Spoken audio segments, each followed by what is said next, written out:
Sean, the governor. The governor. I better, oh, yeah.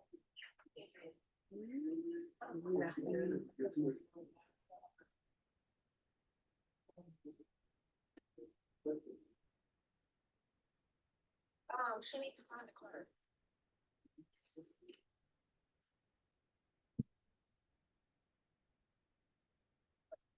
Find a seat. Not in the second row unless you're late and you're defendant. Deputy Laura, Deputy Mejia, on page 8. The last one, Mount Castle, Yes, ma'am. she's going to be sent back. Okay.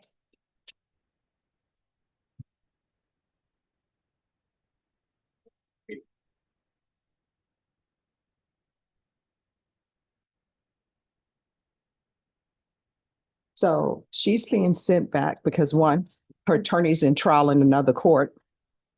Yeah. And two, because there's an NGRI.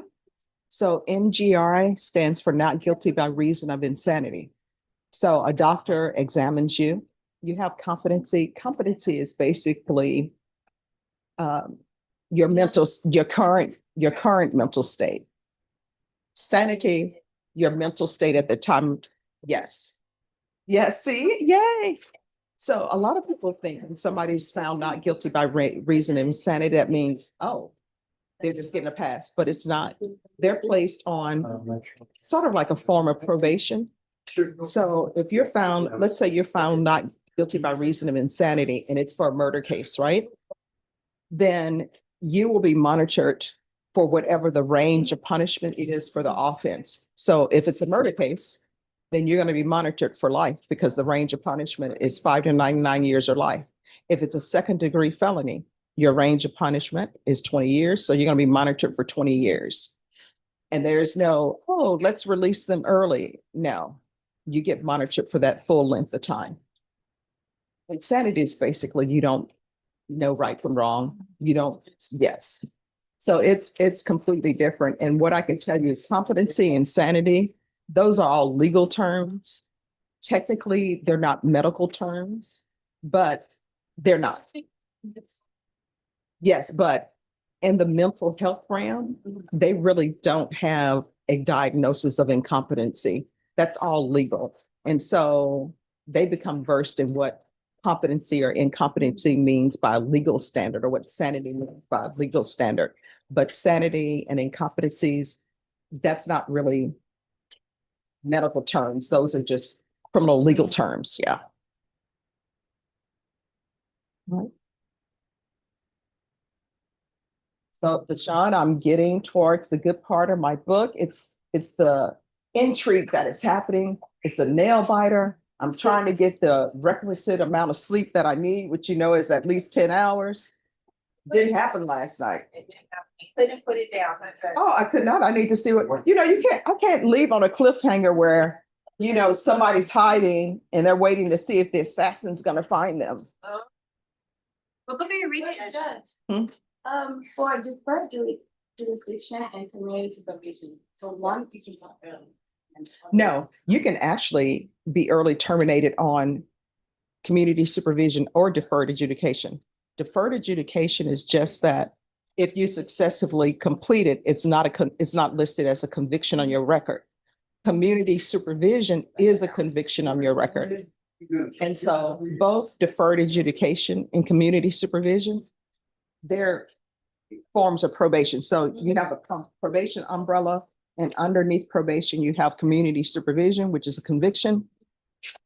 In layman's terms, sometimes people call it straight probation. And then you have deferred adjudication, and deferred adjudication is not a conviction, but it is a form of probation.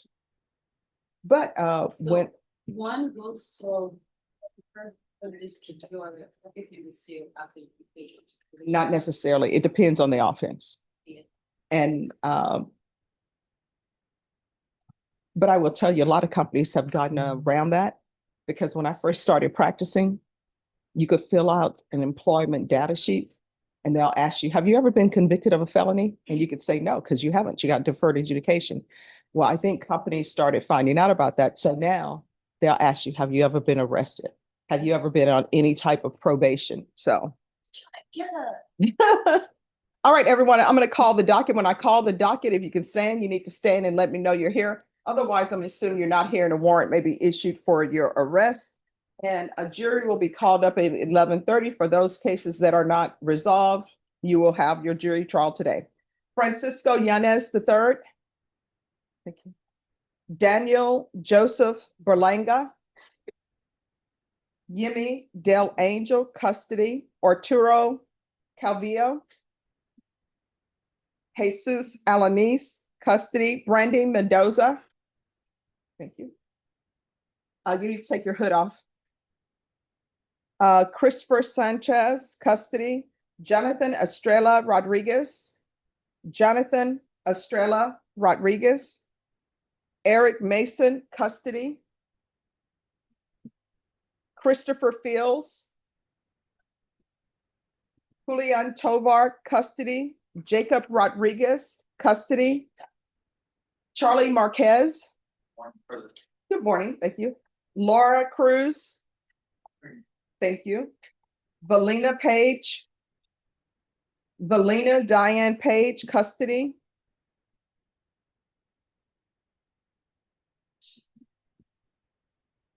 Abdul Panithia, custody.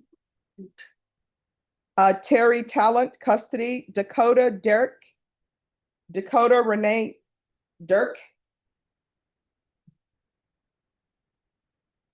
Austin Rodriguez. Austin Ronald Rodriguez. Howard Johnson, custody. Christopher Sanchez, custody. Johnny Richard Gonzalez. That's all, I'm just Lord. Thank you. Yes. Valerie Medina, custody. Israel Cortez, custody. Christine Mountcastle, custody. Manakita Barrera, custody. Johnny Gonzalez. Mary Inaosa, custody. Jason DeLeon.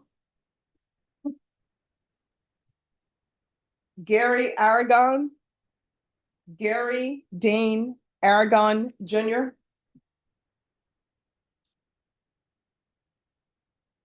That's at 1:30, Judge. Sorry. All right. All right, is there anyone who's present and your name was not called? What is your name? Joshua Zamora. Do you know who your attorney is?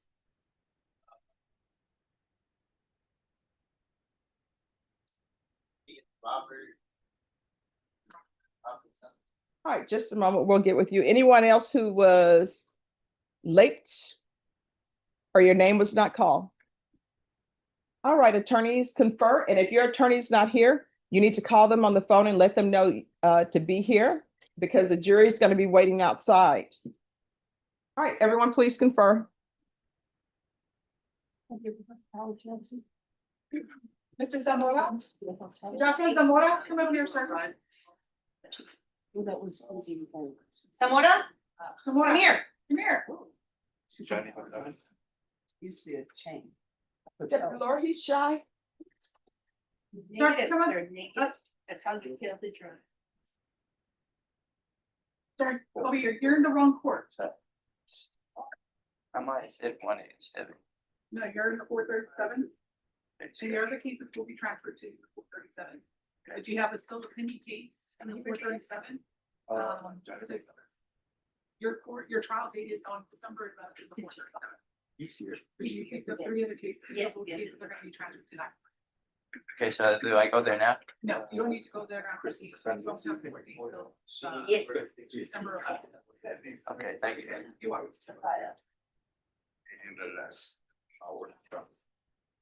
Yes. Jesus Christ. Yes, it's here. They're all here. They're not dressed. Norma, Yes, ma'am. on Christine Mount Council on page 8. Yes, ma'am. Hi. Hi. That's a case that would need to be transferred to Judge Rodriguez's court. Yes, because she's been found not guilty by reason of insanity. well, she was evaluated for sanity. She was determined to be insane at the time of the offense, and I have no reason to believe that she was not. Mhm. So I'm gonna agree with that finding, and she needs to be transferred down so that she can enter her not guilty by reason of insanity plea before Judge Rodriguez. Yes. So if you can see what date they can do that. Sure, let me. Yeah. Let me call Monica. All right, because I don't want her to become incompetent. Right, right.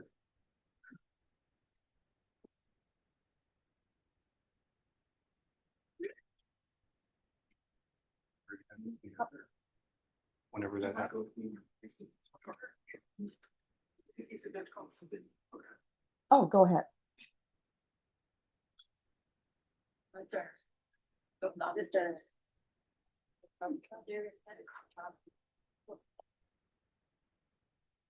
Jonathan Estrella Rodriguez. Let me know about it, Judge, again.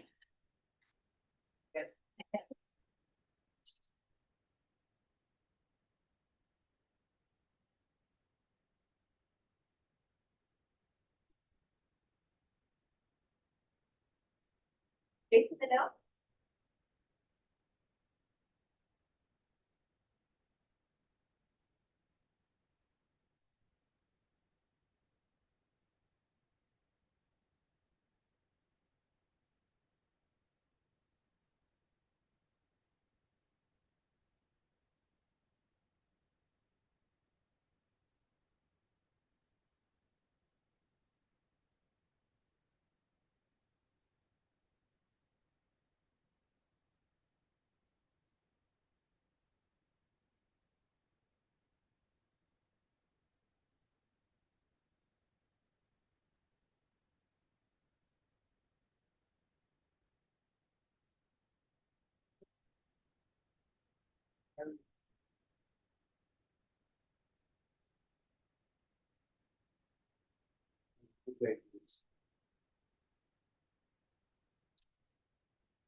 All right, bridge my way. Yeah, I mean, because you can tell us where in the country, right? That's it. Here. Thank you, man. Yeah. Good. The current.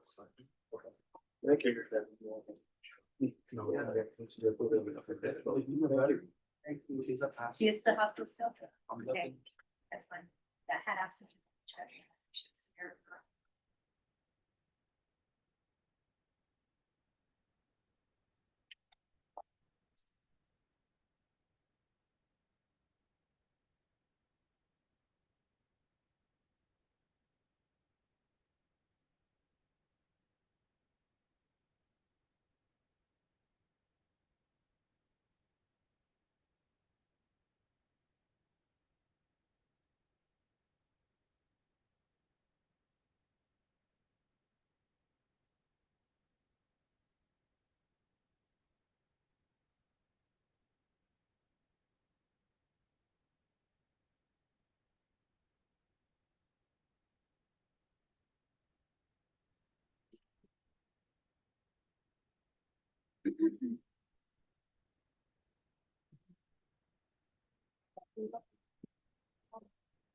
They didn't bring your.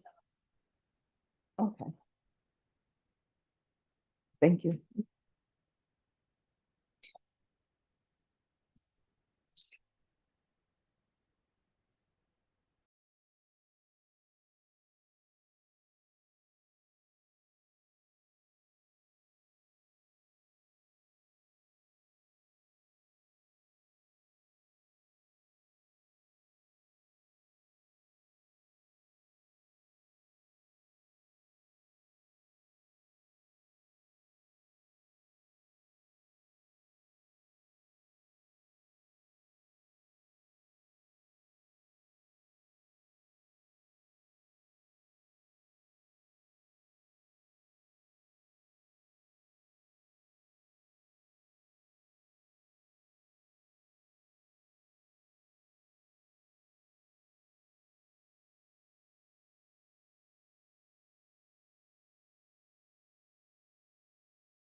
Oh. I love it though.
These vegetable.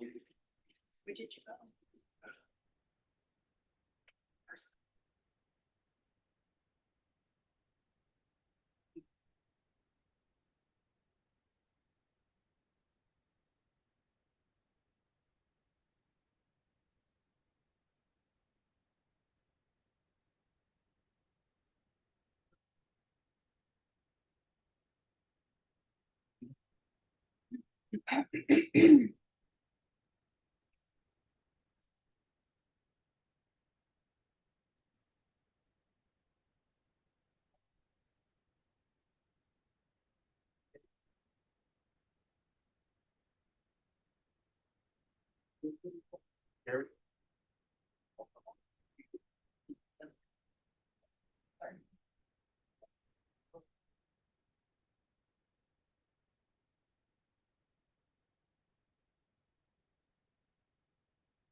Gary, out going? Second row on this side.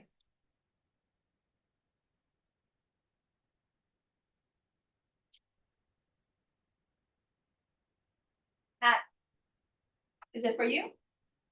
You're here for court? Yes. What's your name? Austin Rodriguez. Come up closer. Oscar Rodriguez. Oscar Rodriguez. Awesome. Awesome. I wanted to file a commercial one. No. Austin Rodriguez, second row on that side by yourself.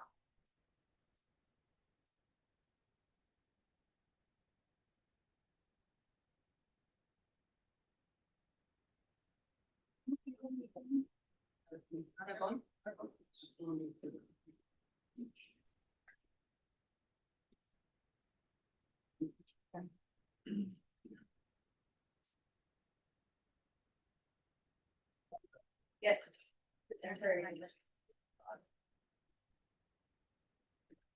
That's for these people. Not my turn. Start at 9.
What?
Downstairs.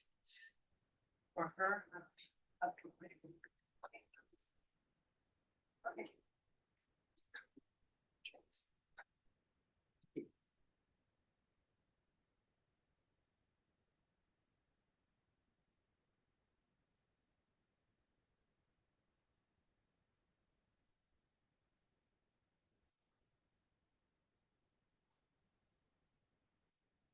Y'all just let me know when anyone's ready.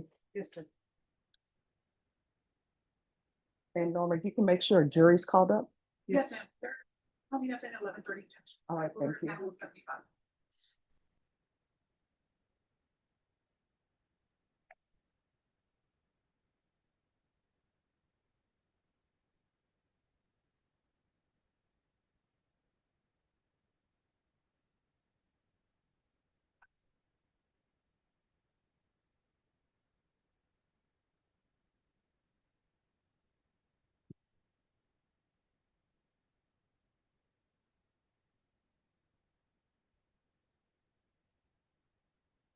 That was the record. Thank you.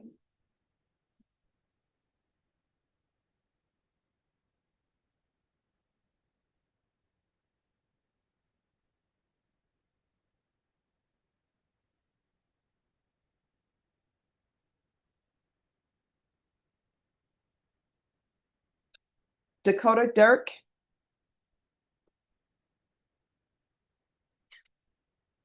Austin Rodriguez.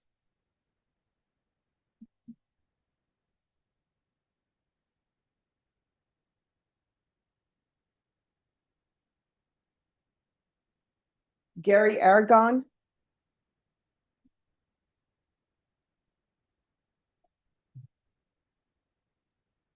And Deputy Laura, do you know how long Medina's going to be in the hospital? I don't. Jesus. Okay. Some blood thinners. All right. Norma, if you can recall that for 30 days. It is Medina. Judge. You do December 4th. Judge. All right, let's do it December 4th. And then if for some reason she can't be transported, then we'll find out before then. Or if she is well, but still can't be transported, then we can always do a Zoom or something. Yeah. Who went to that? What is it?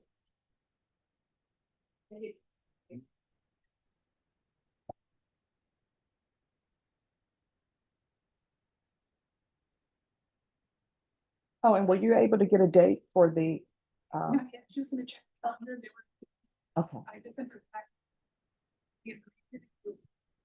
back. all right, thank you.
Yes. Mississippi's regional conference, for the vegetable review stuff on the 13th.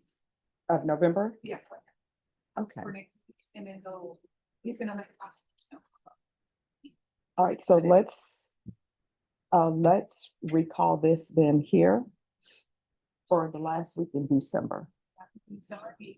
Okay, yeah, and then we'll see. Everything's Because I just don't want them to, disappear. Yeah. do it at the Spanish conference. Yes.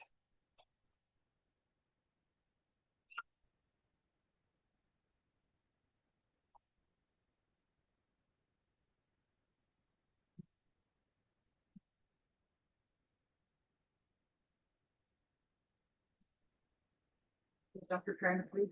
All right, thank you.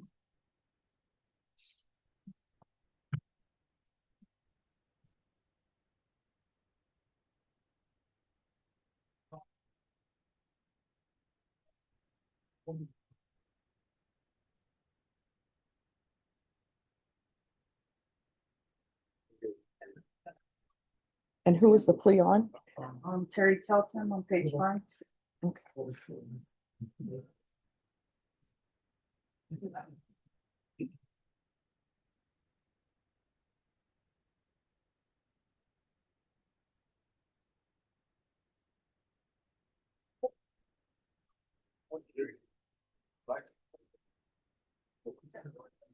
All right, and y'all, I'm gonna see if I can just type it in and not do it twice.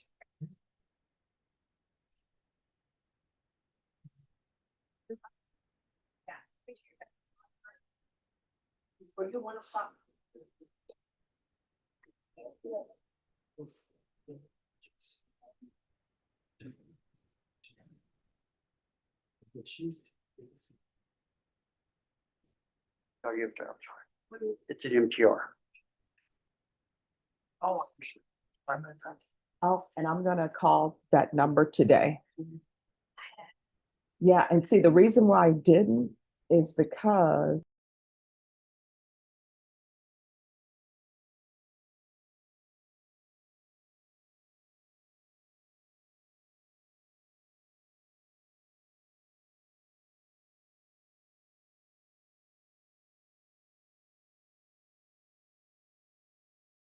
yeah. And actually, you know what? I'm gonna text now.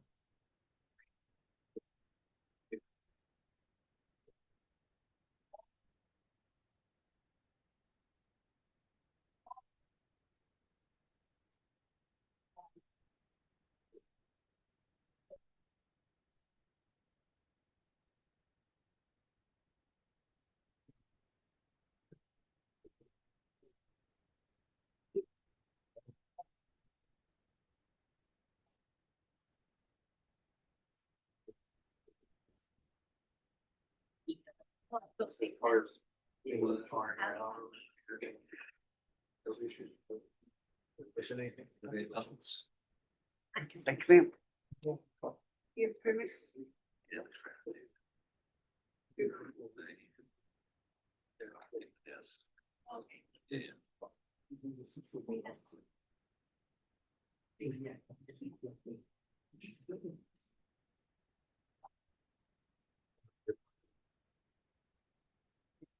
Thank you, ma'am.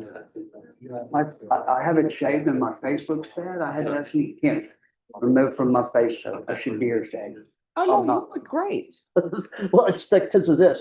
Joni picked it up, so my wife picked it up. Oh, she does great work. She does, doesn't she? You've seen some suits. But no, you're looking great. Well, I don't like a bunch of spots on my face. I'm shaved. No, it looks great. And you look great. And I'm gonna send prayers your way. I know everything is gonna turn on. It already did. They were able to get it all. Oh, that's Margins good. were good. Oh, that's good.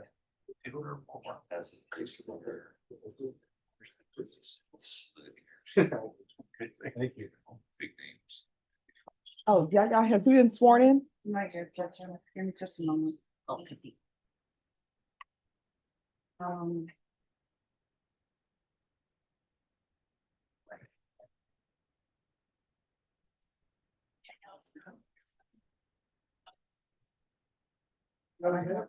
Yes. I spoke to the prosecution of my client, Laura Cruz, We need to get the case dismissed. I'm gonna file a motion to remove the GPS. They're gonna talk to the victim. Okay, oh, so you have to sign in? Oh, something. Yes, because we're paperless. Yeah.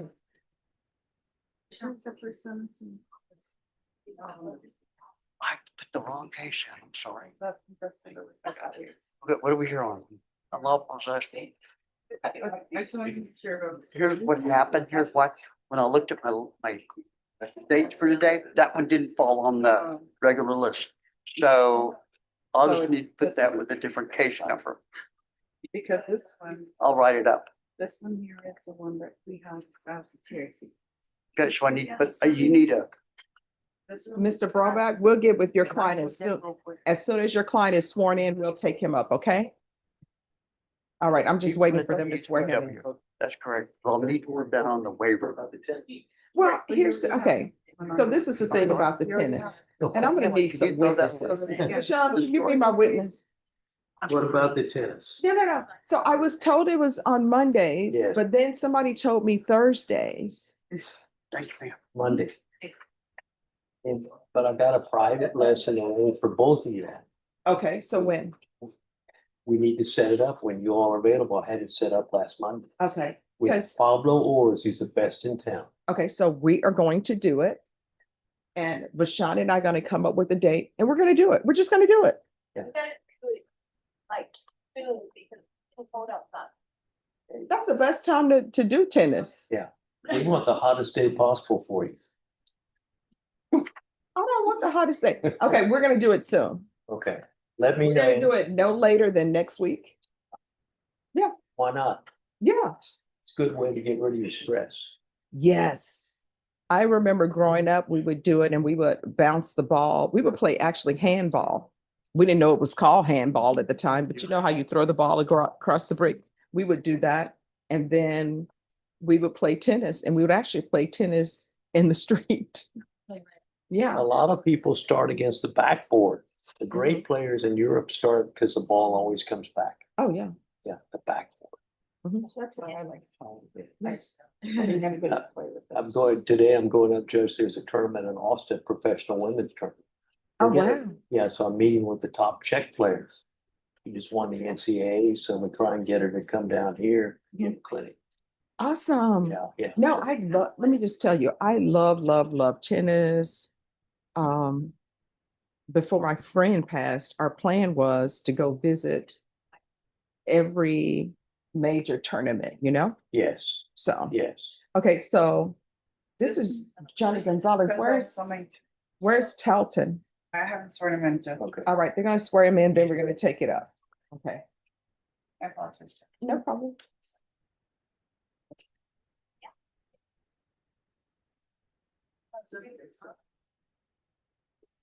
And then, Keep going. let me find.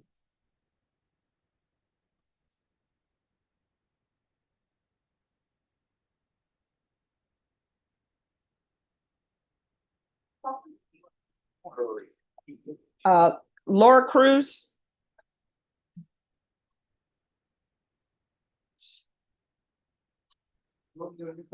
Yes, you're here and she's there.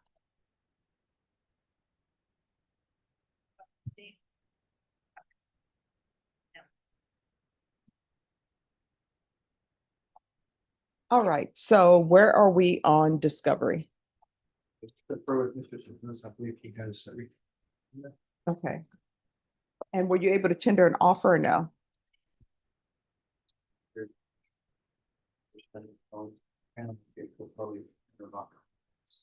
All right, Ms. Ferguson. Yes. I need this recalled in 1 month.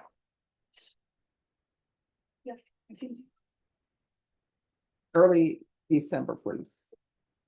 All right, we're gonna come back on December 4th. At that time, an offer will be tendered. And council, there's gonna be a quick turnaround for a plea deadline date. Okay, All right. So once you sign the reset form, you're excused. thank you. All right, thank you.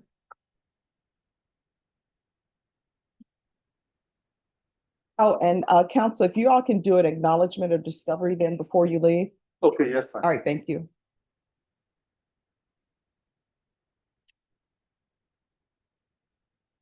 Oh, that's the defense signing off saying that they've received everything that they're entitled to that's in the state's possession. Now, with an acknowledgement of discovery, what ends up happening is that's supposed to be what the state has currently. If new things come in or the state discovers new thing, they still have to turn that over. So sometimes you have an amended discovery because they've received new things. All right, Terry Talton. And after Terry Talton, it will be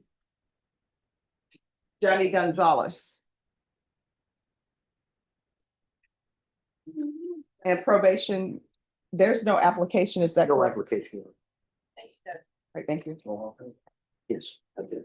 Court is calling 2025 CR 01986, State versus Terry Talton. Can I have parties announced? As trustee, Robert Bromont for Terry Talton. And are you Mr. Talton? Yes, ma'am. Counsel, have you received all discovery? Did you review it with your client? Yes, ma'am, I did. Court will find that the state is in compliance with discovery. Mr. Talton, did you review the true bill of indictment with your attorney? Did you understand it? Yes, ma'am. Counsel, do you waive the reading of the indictment? Yes, ma'am. State, are you proceeding on the indictment as presented? yes, ma'am. Mr. Talton, did you review the court admonishments with your attorney? Did you understand it and sign it in all the appropriate places? Ma'am.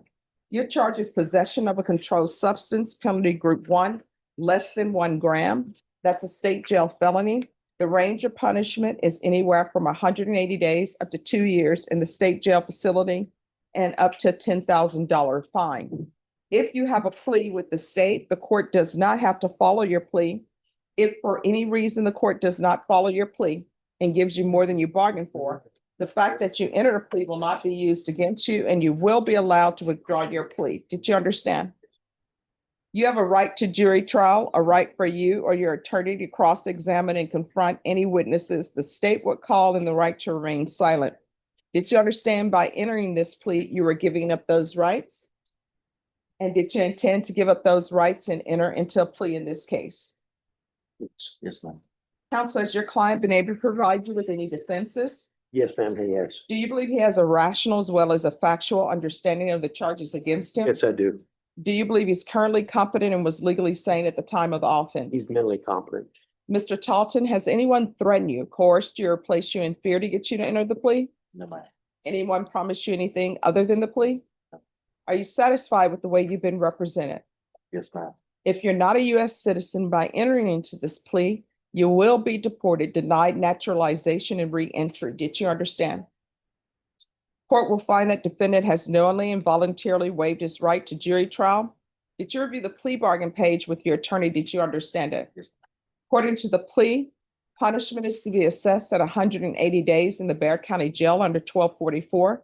There's an $800 fine and no applications. Did you understand that to be the plea?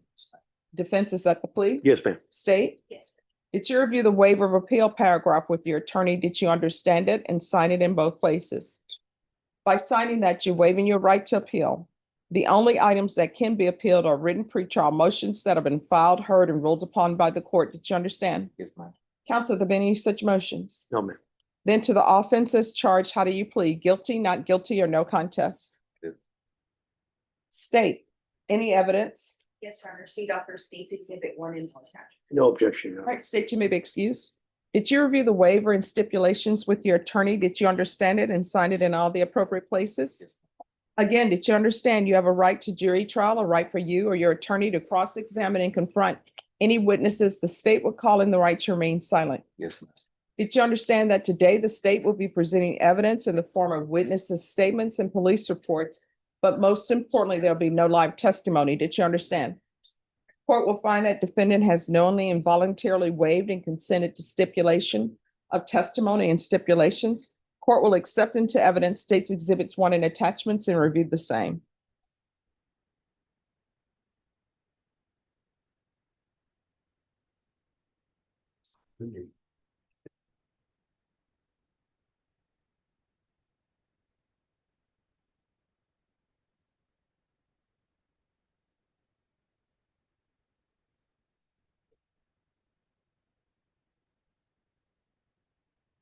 All right, after reviewing states exhibits 1 and attachments, the court will find that there is sufficient evidence to find you guilty, and the court will find you guilty. Are you proceeding with sentencing? Yes, ma'am, will. All right. All right, so in regards to this case, I know that the theft case is not a misdemeanor. I guess it's a municipal court case. Yes, Judge, there's no pending theft in your office. All right, okay, thank you. All right, is there anything you wish to say on behalf of your client? I think he'll do well. Needs to get back to work. All right. Then the court will find you guilty. The court will sentence you to $800 fine. Time and money will run concurrently. And the court will sentence you to 180 days in the Bexar County Jail under 1244. Does he have adequate time or no? Yeah, it's 112 days. 112 days. All right. So you'll receive credit for any time served. All right, did you review the document entitled Trial Court Certification of Defendant's Rights to Appeal with your attorney? Did you understand it and sign it? All right, because this is a plea bargain agreement, because I followed your plea bargain agreement, and because you waived your right to appeal, you do not have the court's permission to appeal. Because this is a felony conviction, you're not allowed to own or possess any weapons or ammunition. If you have a question over what a weapon or ammunition is, you'll need to speak to an attorney. Do you understand? Yes. All right, we can go off the record. So here's the thing. It appears that you may have a drug problem. If you do not take care of that, what's going to end up happening is you're going to be in and out of jail, maybe prison, or either somebody's going to have to identify your body, because the last time you use may be the last time you use. The other thing, your attorney is telling me you have 112 days in. Usually people are like, well, why didn't she give me a judgment satisfied? Let me explain to you why I didn't say judgment satisfied on the record. I am not in charge of your receiving 2-for-1 or 3-for-1 at the jail. Right. Normally, if you're in general population, which means you're not causing any problems, for every day you spend in custody, the sheriff will give you credit for 2 days. If you're a trustee, which means you do work at the jail, maybe clean, maybe laundry or whatever, then the sheriff, instead of paying you money, they'll give you credit for every day you serve, you'll get credit for 3 days. I'm not in charge of that. So if they say that you are causing problems at the jail, they can take away your 2-for-1. Yes, ma'am. So the only thing I'm in charge of is I just sentence you to 180 days. You have to serve 180 days. How the sheriff is calculating that, that's how they calculate that. So I can't say you have a judgment satisfied, because they're giving you credit for that, not me. You understand? All right, good luck to you. That means, basically, I'll have to do like 2 more months. No, I'm not saying that. What I'm saying is I'm only giving you credit for the 112 days. Okay. If the sheriff is giving you credit for every 2 days that you're in, or every 3 days that you're in, they will probably release you. Now, mind you, I can send a letter to them and say, I want this person to serve every day and not get 2-for-1 or 3-for-1. I can do that. But what I cannot do is I can't force them Okay. to give you 3-for-1 or 2-for-1. Yes. That's completely up to them. Yes, ma'am. Okay? All right, good luck to you. Thank you very much. You're welcome. Have a seat, sir. Thank you, Judge. Judge, your prosecutor did a good job. She was prompt, had the documents ready. I So, mean, that's the way it should go. oh, thank you so much. All right, who is here on Johnny Richard Gonzalez? Calling Mr. Gonzalez for president, ready? Okay.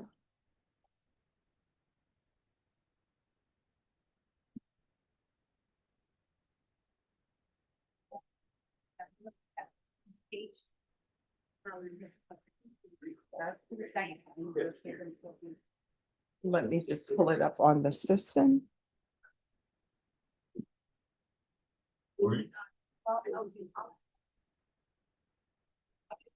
Shelton?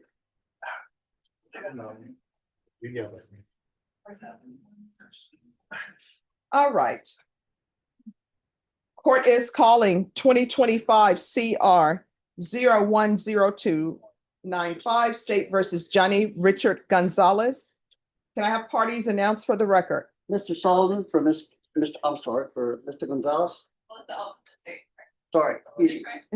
And are you Johnny Richard Gonzalez? All right, you entered a plea to count one and count two. You entered a plea of guilty. The defense waived PSI and waived a TAP evaluation. According to the plea bargain agreement, the state was proceeding on counts 1 and 2. Punishment was to be assessed at a cap of 8 years in the prison. There's a $2,000 fine. The state is opposed to your application for deferred adjudication or community supervision. They're taking in consideration 2025 CR 013223. There's to be restitution of $180 to DPS. And there's to be restitution in AUS -2502 -02545. State, do you have any witnesses? Not that I'm aware of, Your Honor. Defense, any witnesses? No, Your Honor. All right.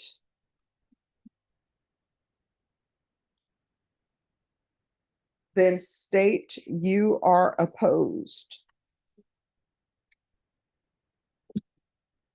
From what I can see in front of me, I believe our opposition has to do with his criminal record.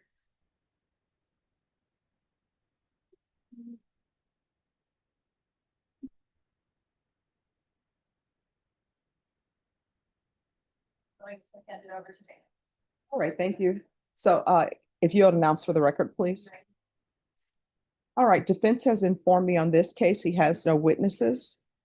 The state is opposed to the defendant's application. Do both parties need a couple of minutes? Yes, Judge, I guess it's review. I was going to offer the criminal history. Yes. That's what. Okay.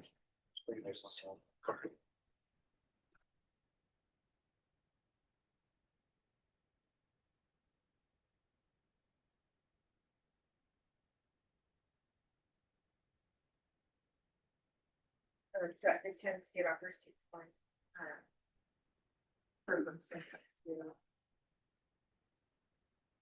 No objections, Your Honor. I think this all boiled down to one conviction for drugs and one conviction in the police for violation.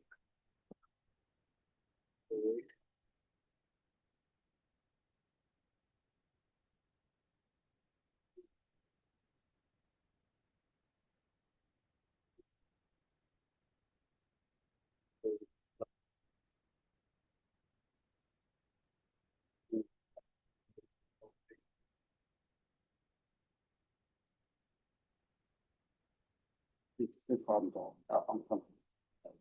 I'm just gonna- We have no objections to the. Then the court will review the exhibit.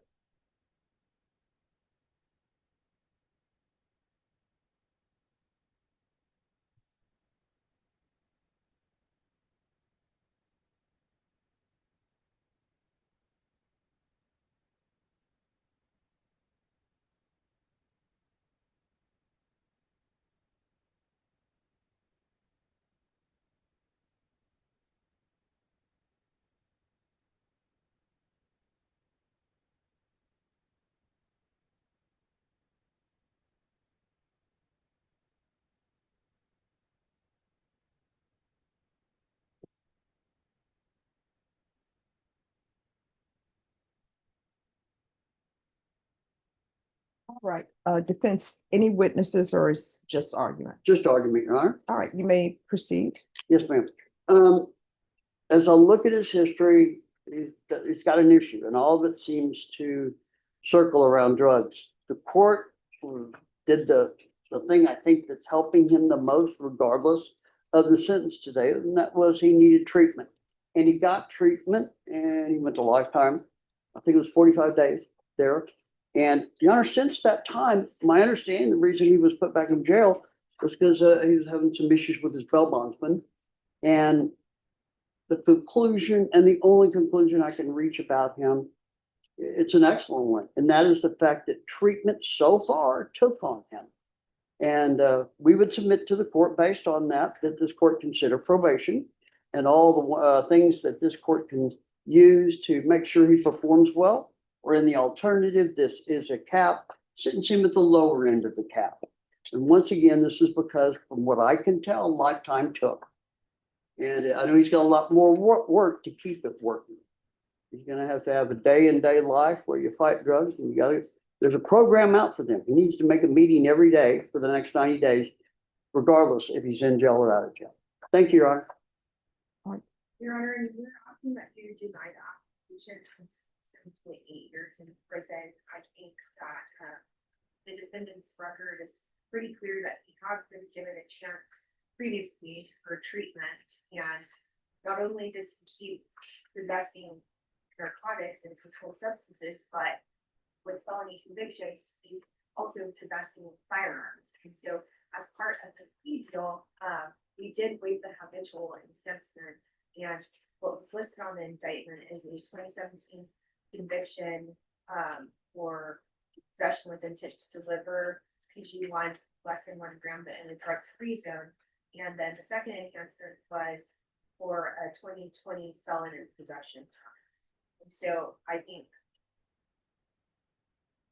there are programs to address drug issues, but there's no program to address somebody that just is committed to possessing firearms for that reason.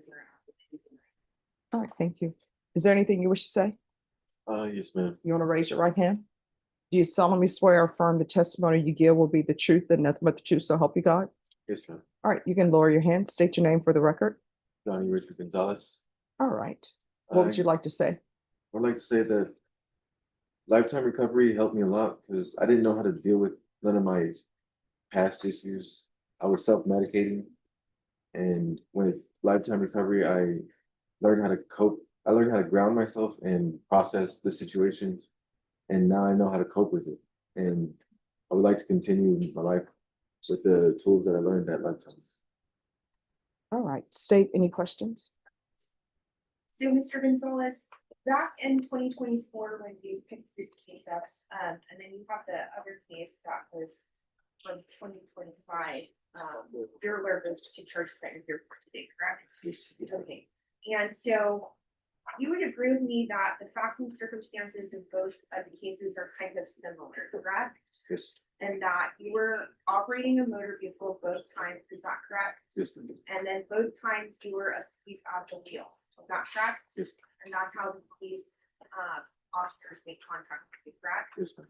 Okay, and so in the 2024 case, you were also, well, I guess what was going on in your life that you were asleep at the wheel of a motor vehicle?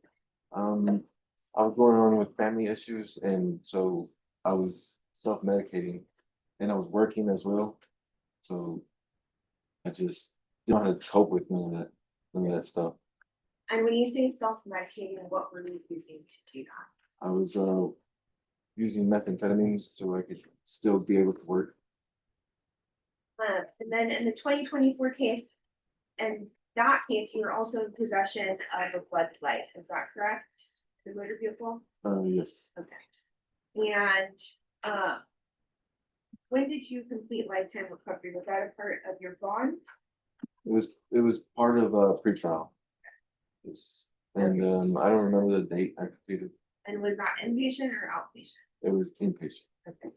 And do you recall how many days that was? It was 45 days. Okay. And then just regarding your history, and you do have prior history of drugs and also possessing a firearm, correct? Yes, ma'am. And Just one question.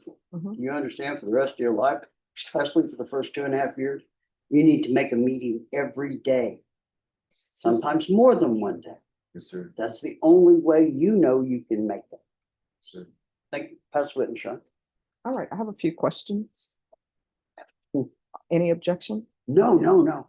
Okay, so gang affiliation, any? No, ma'am. All right, so you said you were going through things. What things were you going through that you continue to use? I was going through my father had just passed recently, and so while he was sick, everybody was fighting over the property. And I was not, my brother does not let me stay there because I was self-medicating and stuff, but everyone's arguing over the property and stuff and just, Which people do when there's no will. yeah. That's why everybody should have one. Mhm. And so when my father passed, my brother ended up making a will and put everything in his name. So I was in the streets, so I was just, Well, that's sort of a crime, maybe. I don't know. yeah. Somebody just can't make up a will after somebody passes and sign off on it. So like, I was just, But it's been to happen. I was just trying to survive, but I didn't know how to cope with none of that stuff before. I didn't know how to ground myself and process it and use my brain. So, but I learned a lot when I was in Lifetime. What did you learn at Lifetime? I learned how to slow down and process the situation. And instead of taking off to the races, no, I ground myself and find coping skills as working out or the Bible and working, just staying busy and doing meetings and just speaking about my problems. Mhm.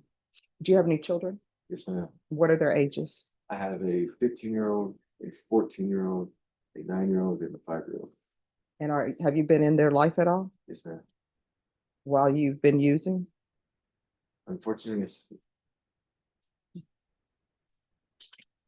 All right. Any other questions? No question, John. All right. So here's the thing.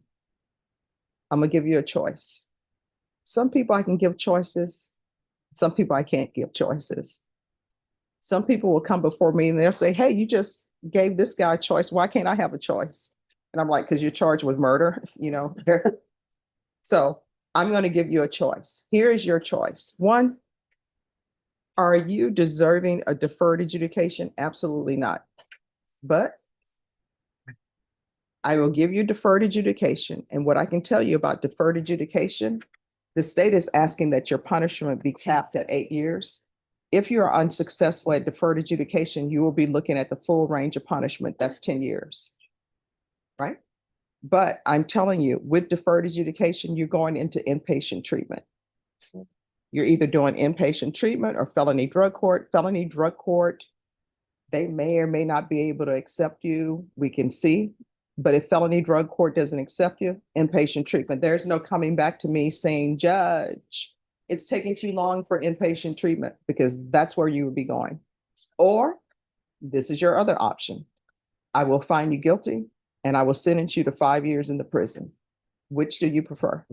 impatient. All right. Then this is what the court will do. Counts 1 and count 2 will run concurrently. There's to be regular reporting by Zoom or in person. There's to be regular random UAs. And state, I know you were opposed, but does anyone want to give their opinions on the length of a deferred adjudication? I'll defer to the court. I would defer to the court too. I think you're using your wisdom to decide where you're going. And I agree. If this guy needs to be in a place, from my life's perspective, that he has to live with this every day. In the words he's got to constantly see is go to a meeting, go to a meeting, go to a meeting. If you feel anything in your brain, any new thing or old thing, drag your butt to a meeting. That is one thing you can always simply do. All right. So there is to be 8 years deferred adjudication, proof of employment within 30 days of release. There's to be no employment as a home health care provider or with minors. There's to be no unsupervised contact with minors. That could potentially change. It's going to 100% depend on you, because you should not be around any children, unless you are supervised in a controlled environment until I deem that you are clean and sober. There's to be no residing in households with minors. There is to, Ms. Abrams, do we still need to do a TAP, even though I'm saying that he is to do inpatient treatment? Yes, Judge.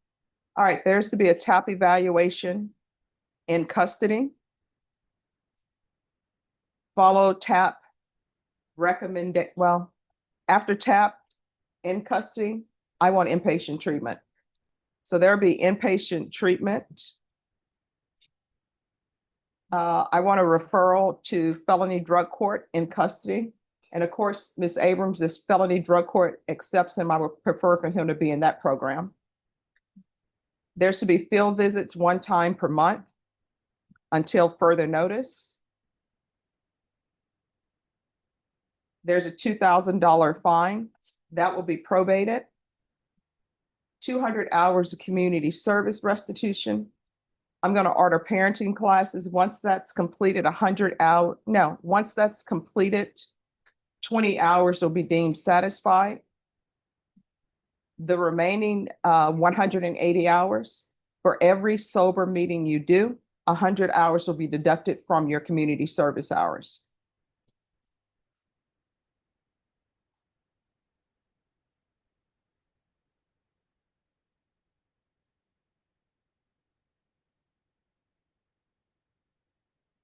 Take in consideration 2025 CR 013223.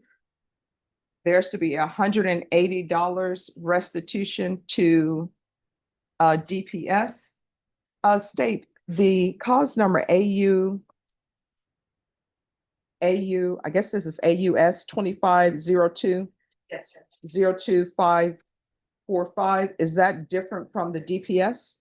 That's just a reference number for the GPS, like Okay. reference for the restitution. All right, so there's $180 restitution to DPS with reference number AUS 2502 02545.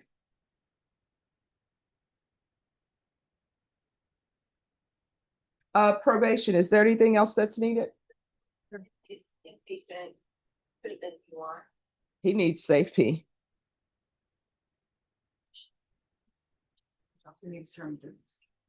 Oh, I said 8 years deferred. Okay, thank you. Is there anything else? Nothing else on my end, Judge. Is there anything else you need from the court to be successful? Thank you so much. All right. Did you review the document entitled Trial Court Certification of Defendant's Rights to Appeal with your attorney? Did you understand it and sign it? Because this is a plea bargain agreement, because I followed your plea bargain agreement, and because you waived your right to appeal, you do not have the court's permission to appeal. Do you understand? Yes, Your Honor. All right, we can go off the record. So here's the thing. You came in here thinking, hey, I'm probably going to go to prison.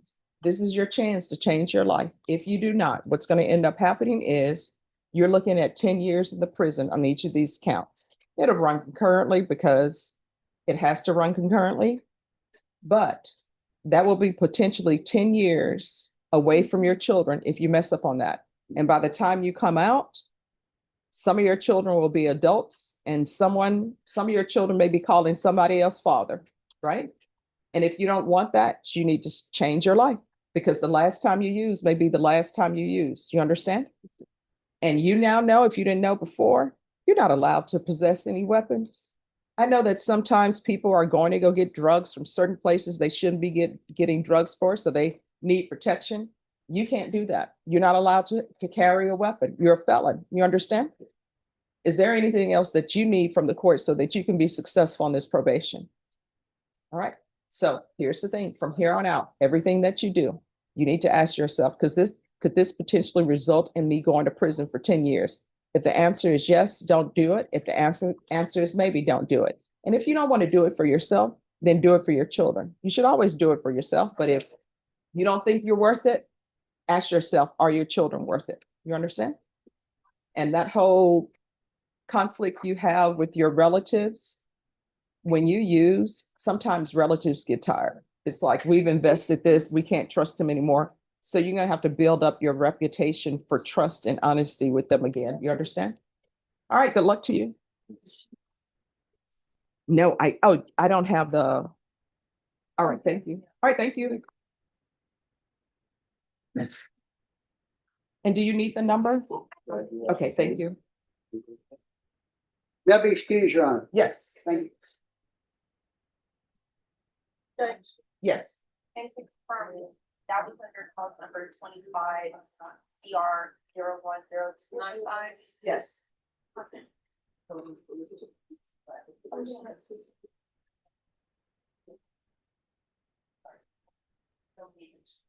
Oh, Megan, do you want to withdraw that exhibit? All right, the exhibit is withdrawn.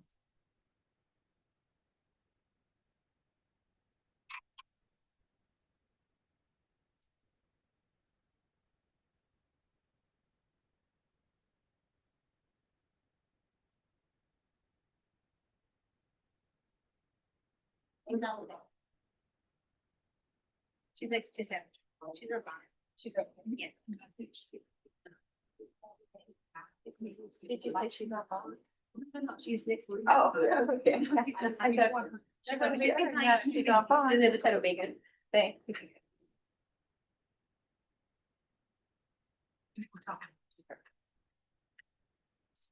Oh, and that misdemeanor case needs to be taken care of.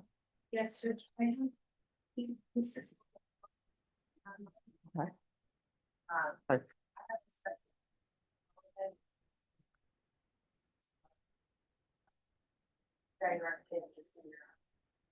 All right, thank you. Mr. Gonzalez? You're going to be in limbo for a little bit until that misdemeanor case is taken care of. So your attorney, your defense attorney needs to take care of that. I have no jurisdiction over that.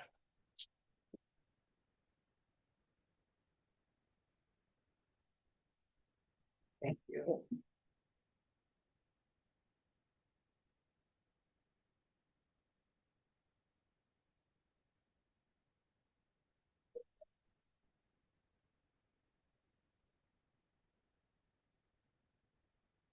Do you have someone else who's ready? Yes, Judge, on page 4, first and fourth one, Charlie Marcus. Hello, hi. Do you have something? The best kind of thing to do. Oh, wow. How's it going? Judge Boyd, this is Chris. He's my assistant. He is gonna be starting law school hopefully in the fall. So, Oh, awesome. yes, he's wonderful and I'm excited. It would be great. I'm trying to suck him into criminal law, whether he wants You it should, or not. okay, criminal law is the best. Art acquisitions is where the exciting part is. Yeah. But you know what I always tell everybody? Criminal law is great. It's very rewarding. It was always my passion. Mhm. But if you want to, if you're thinking, hey, I'm gonna be a multimillionaire, you're not, this is not happening in criminal law. Maybe 1 million. No, Yes. Not really. But it's a lot of fun, but I have to tell my mom, because she'll ask me sometimes, because all the law shows you see, everybody's super wealthy. I grew up watching Perry Mason. Perry Mason is the reason why I became a defense Really? attorney. But if you look at the old black and white of Perry Mason, which is the one I prefer, I think he was in Los Angeles, but he's in this huge building on the penthouse floor. And he has his huge office. He has a secretary. His secretary has an assistant. He has Paul Drake as his private investigator who has his own office. And Paul Drake has people running. You get inside, yeah. And they always wear the nicest suits also. I think like Atticus Finch though, I think of To Kill a Mockingbird, like the small town lawyer, Mhm. that noble guy, just like. Okay, but here's the thing. The person he's talking about had a 2-story home with a wraparound porch. Oh, that's a good So- point. He And a was. small southern town, that's a little questionable. Yeah, so he had all of that, and then Paul Drake had his own investigators underneath him. Oh, wow. And then Perry would just have people, he's like, oh, hey, Paul, we need to find out this person. Oh, he's in Nevada. I have some people there. I'll send them there on planes. And even Matlock's Same. fee, I never see him get paid, but his fee was $100,000 for every case. Really? So were you paid $100,000 for this? case? You know what? I'm about to turn in my voucher and we'll see. My kids gotta eat more. That's They fair. really gotta. I made a We gotta figure terrible this out. joke to Chris that I took an extra case that we could be able to pay him. He did not think that was funny. But Bologna. we do not joke Bologna about bologna that. sandwiches again. Oh, yeah. Ramen, it's, so, Uh, But good seeing you. Yes, it's a pleasure. Thank you. Thank you. Have a good Have a one. great day, guys. Thank you. Go ahead.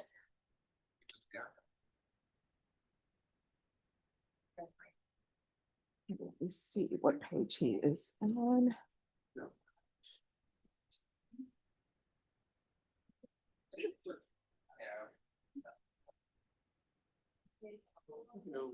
Yes.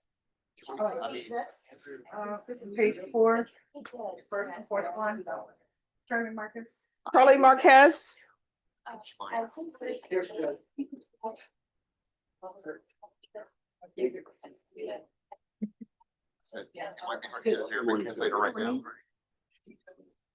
All right, you were on time today. That's great. All right. So who's the prosecutor on Charlie Marquez? Galloway. And his, I guess the PF case, that's an assault case. Is that gonna be a district court matter?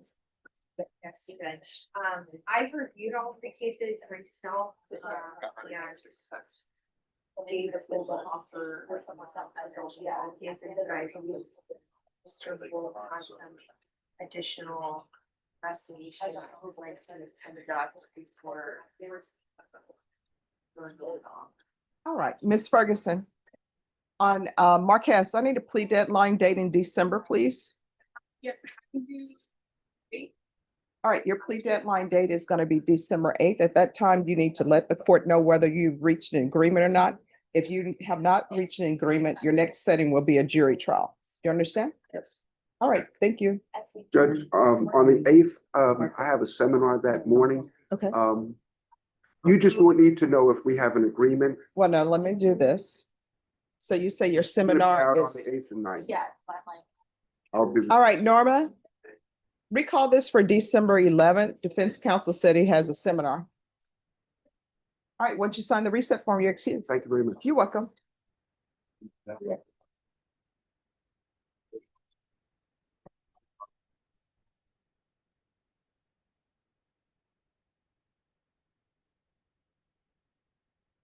you.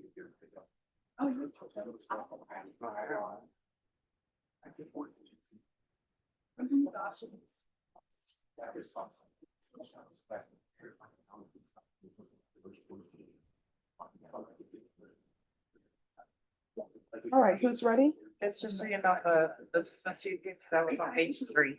Yes, thank you. And now, page 5, third one down, Abdul. Yeah. All right, thank you.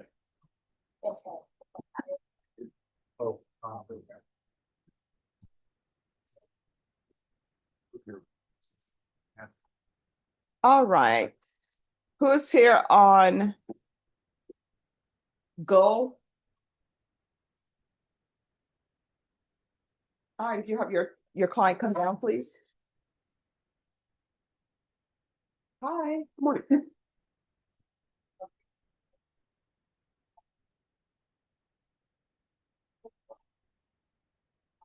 We have a communications issue. This English is very limited. We need an Arabic translator, or you can take me off the case and appoint an attorney that is an Arabic speaker. Attorney who's an Arabic speaker. Who is it? All right, if you call Jaime Adope, please. All right, just have a seat and we'll see if Get we. Jaime on there. All right, thank you. You're excused. All right, just have a seat.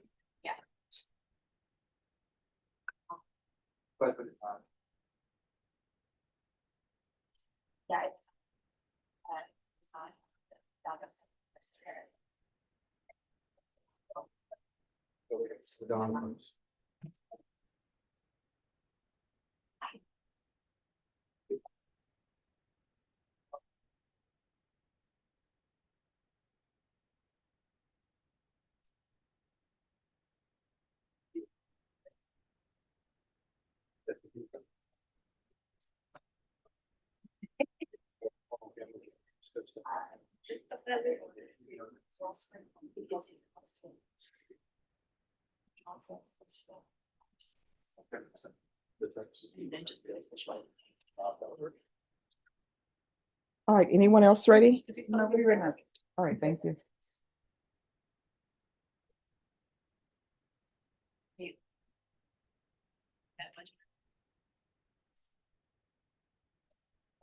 I think her. I'm sorry, what? Yes, just one second.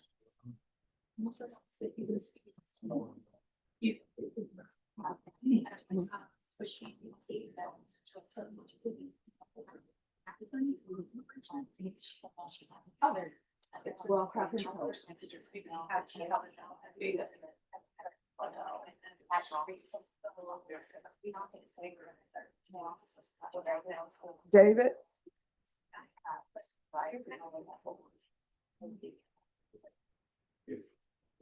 Jaime states that he speaks Arabic, but not legal.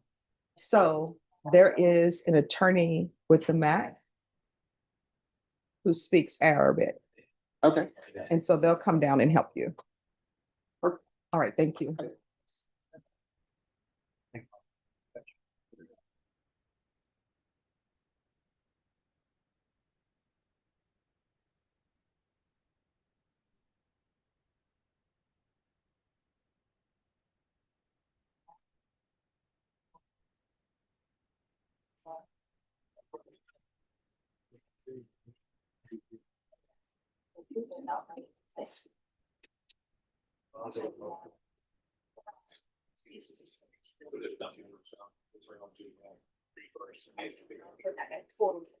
So anyway, manufacturing delivery.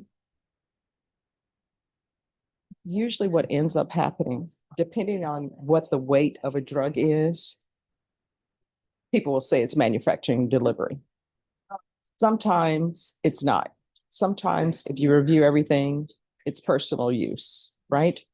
So when you have a case that is, let's say it's possession, 1 to 4 grams. If the person only possessed 1 gram, you can say it's manufacturing delivery. You just look at the circumstances surrounding it. Sometimes they'll look at how was it packaged, but then sometimes how it's packaged is the person just bought it. It's in one plastic little baggie. But if you're reviewing it, or if an officer is reviewing it, they may recommend that it be manufacturing delivery. And really what they call it is possession with intent to deliver. Like, I have these drugs, they're not for me, I'm really going to sell them. And sometimes you have to weigh different things, because sometimes people who are in the throes of their addiction, they will sell drugs to get more drugs, to use for personal use. So it just really depends. Now, sometimes you have somebody, they're charged with manufacturing delivery, or what we call possession with intent to deliver. And it's 100% they're delivering, because maybe they have a notepad and had a list of buyers in it. Sometimes they have scales to weigh it out. And then they have a lot of plastic baggies. So it can be different things.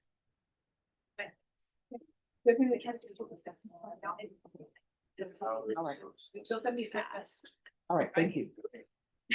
All right, anyone else ready? Page 4, third one down. Valena Page. Valena Page. Okay. Oh, if you'll come up, please, miss.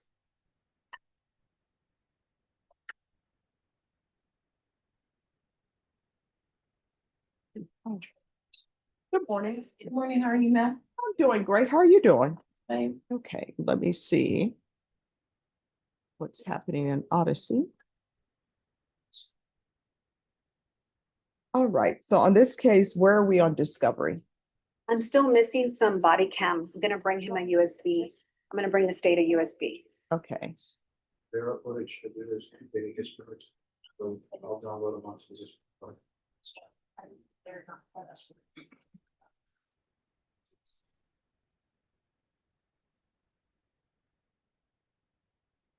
So other than the body cams, is there anything that's missing? Okay. I don't know at this time, Your Honor. I don't believe there is, but I'll have to review it All right. again. Ms. Ferguson, Yes. I need a 30-day reset. And state at that time, you'll need to be prepared to tender an offer. We have an offer, good. Ah, okay. Then Norma, set this for a plea deadline date the last week we're here in December. Yes, I can do. All right, so we'll be back on December 15th. At that time, you need to let me know whether or not you've reached an agreement with the state. If you have not reached an agreement, then your next setting is going to be a jury trial and it'll be sometime in the new year. Yes, All right, do you have any questions about anything? no, ma'am. All right, thank you. Thank you. Yes.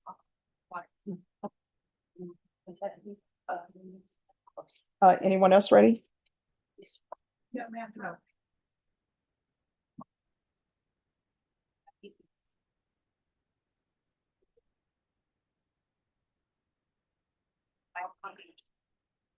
Next year.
Judge Mayor, it's an MTR.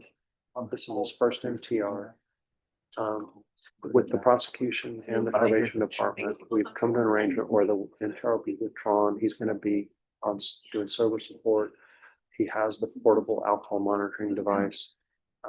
He's taking random drug tests through pretrial, and then they're gonna allow us, we don't have the blood draw results or anything like that on this, and the PC for the stop is a little shaky. Okay, just 1 second. Yes, ma'am.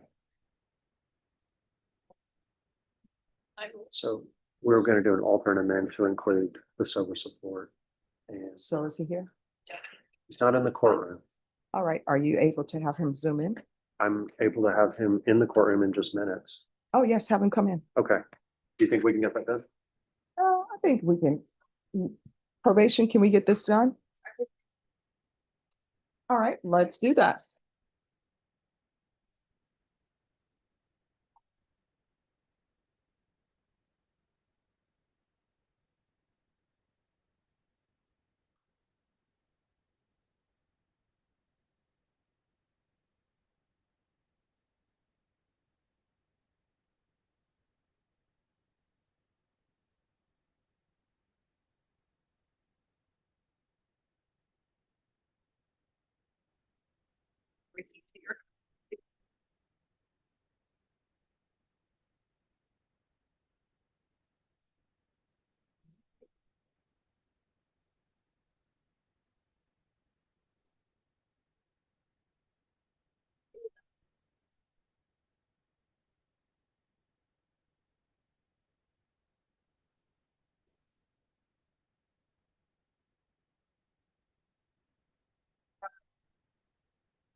You need the clerks to pull that file.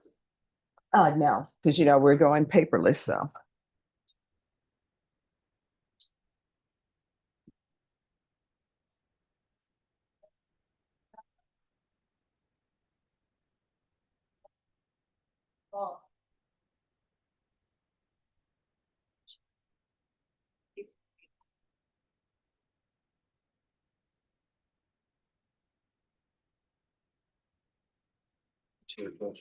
Okay, just give me a moment. I have to put this in the system, something else.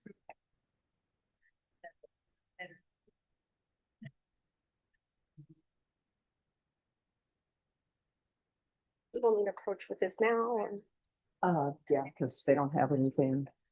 we want to amend conditions. Okay.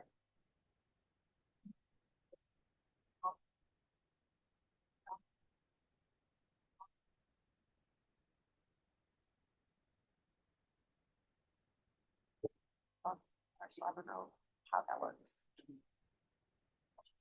All right, Nicholas Aguilar.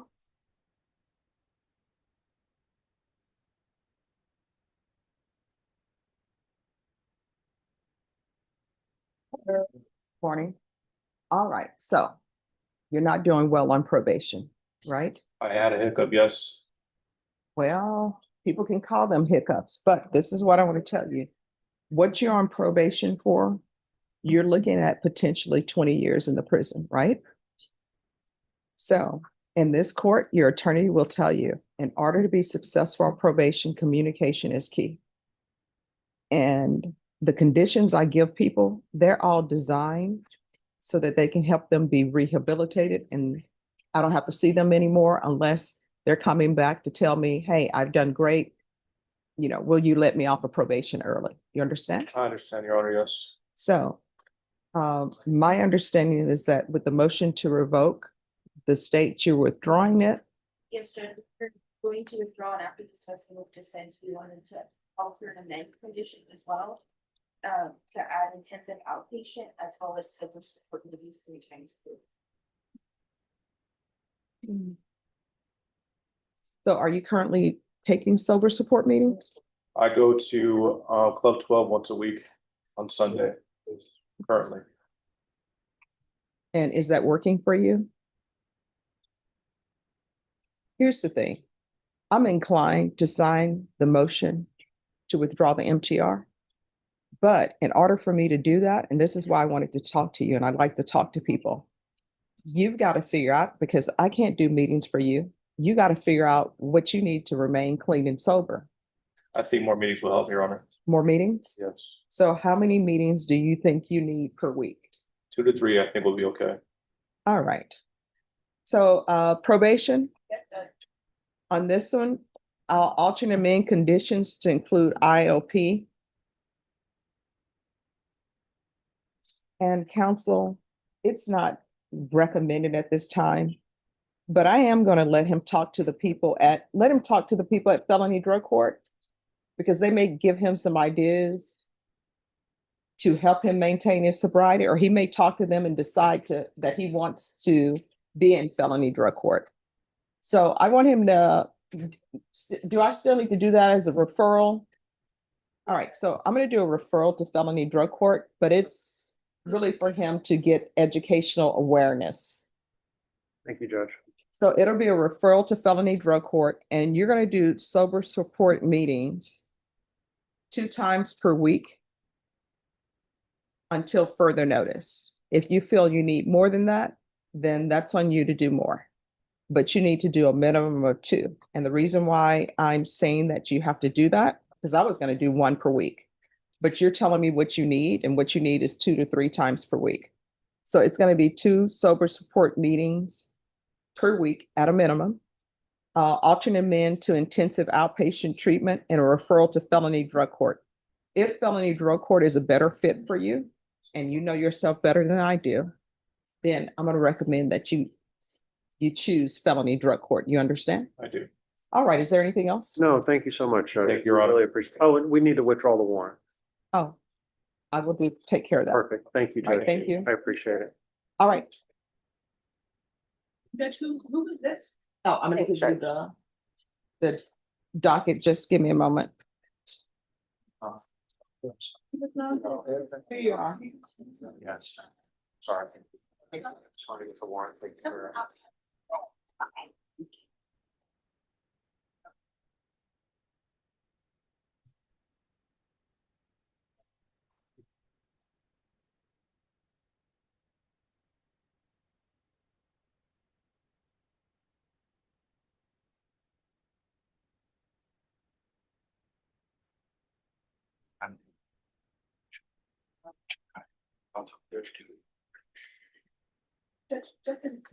All right. Thank you. Hi. Morning, Judge Matt Brooks. Yes. Judge, I believe the court was looking for Arabic interpretation. Is that correct? Yes. Okay, and I know a very little bit, not enough to really do more than get by, but we do have a language line we can make available to the appointed lawyers now. So You'll speak with Mr. Rodriguez. hopefully we can Sure take thing. care of it. Thank you, Judge. All right. Thank you so much.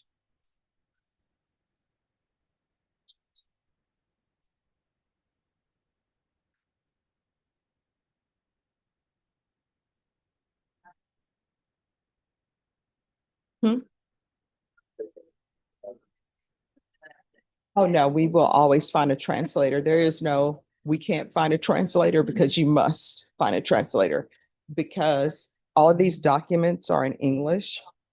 And if someone can't understand the documents in the English language, then they're not knowingly, voluntarily entering into any agreement, because they don't understand what they're signing. Even when you have someone who can't read and write, someone needs to be able to read those documents to them word for word, so that they can understand, because you have to understand the consequences of entering into certain type of agreements. And so the person who speaks Arabic, somebody needs to talk to him about, are you a citizen? Are you not a citizen? Somebody needs to be able to explain to him, this is what you're charged with. These are the consequences. And if you can't, then that's a problem. Anyone ready?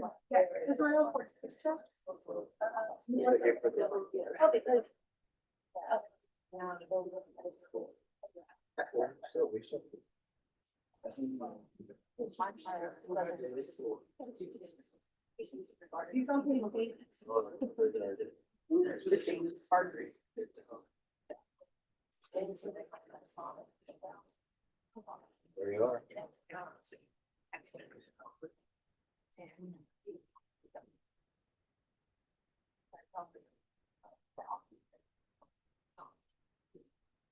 All right, Israel Cortez. Morning, Judge. She's coming out. He's in the back. All right, thank you.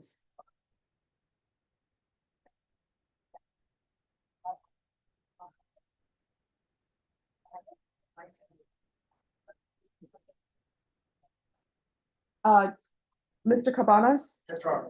on Israel Cortez, I know they're bringing him out. Do you have an update on the competency and sanity? It's been updated. So that's been resolved, Your Honor. All right, so there's no issue with competency or sanity? No, Put that in there. And then where are we on discovery? let me tell Melissa, have her up here. Okay. So on discovery, Judge, the state gave me the cell phone extraction from my client. I asked if there was a cell phone extraction done on the decedent.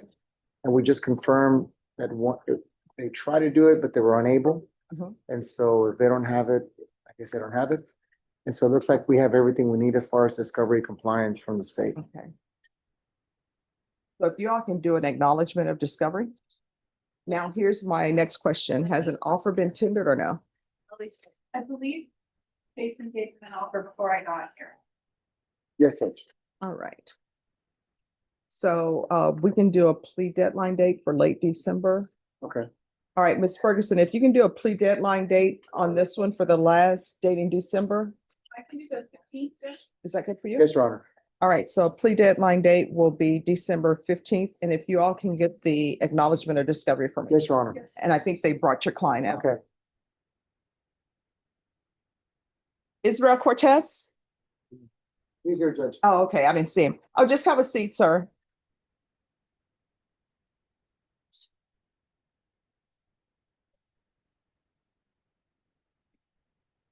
All right, anyone else ready? I'm not. I'm waiting. Second judge.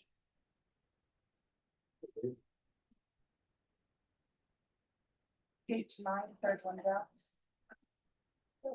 And that's here. Angelica, Marie Angelica Ineosa? Who's the attorney? Are you all ready to proceed? We are ready.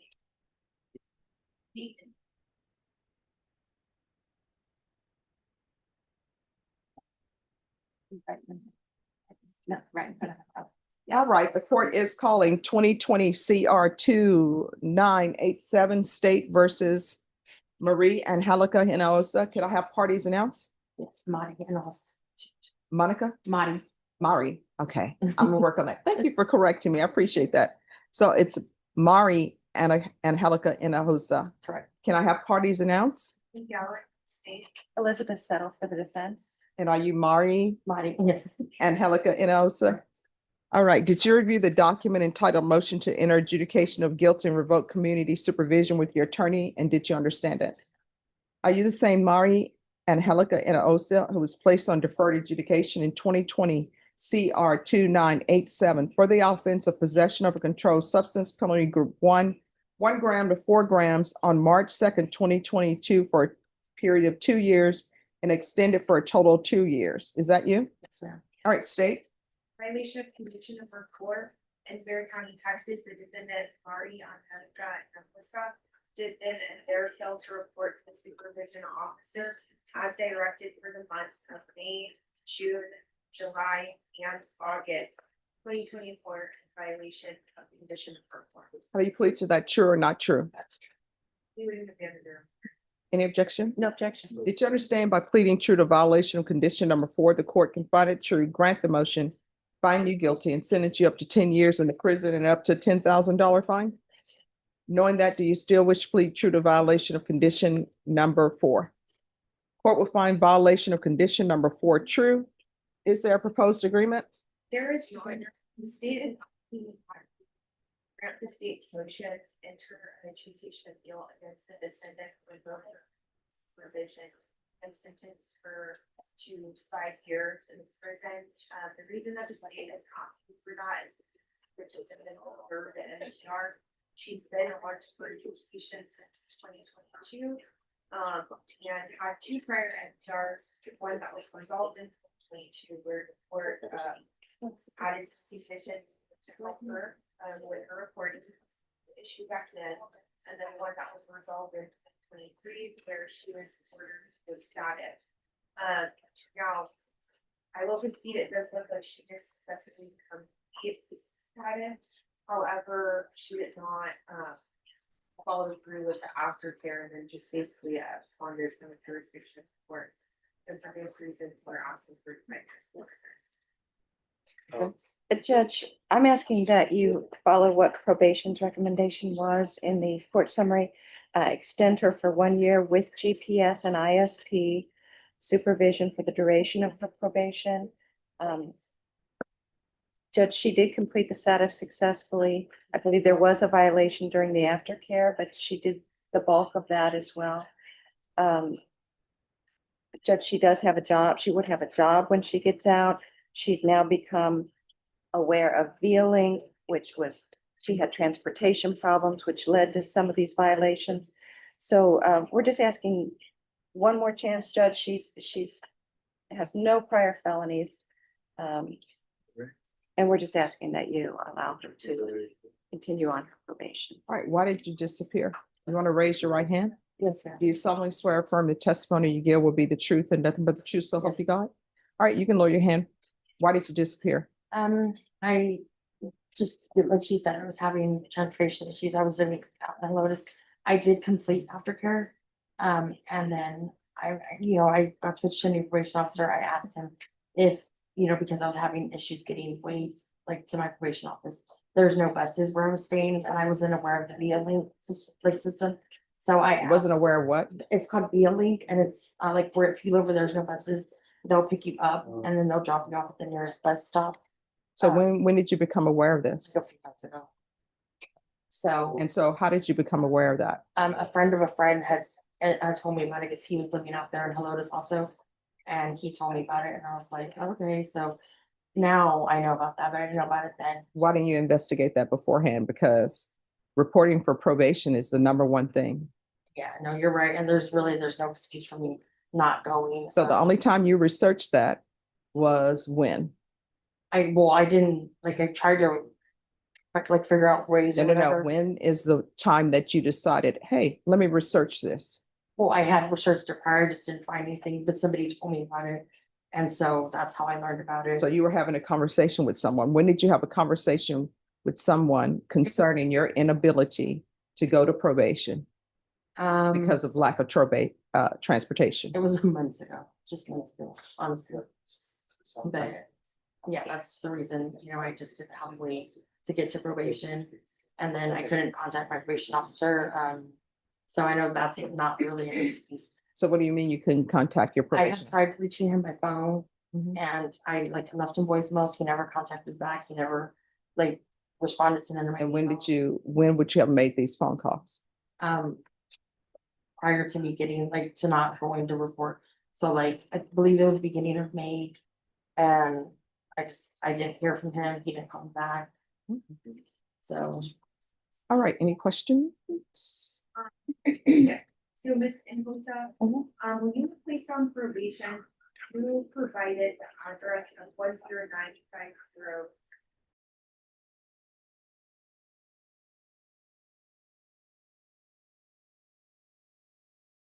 Okay, and are you still living at that address of the place of visitors? Okay, and so probation says that they went out to make or attempt to make contact with you for your felony to report in 2024.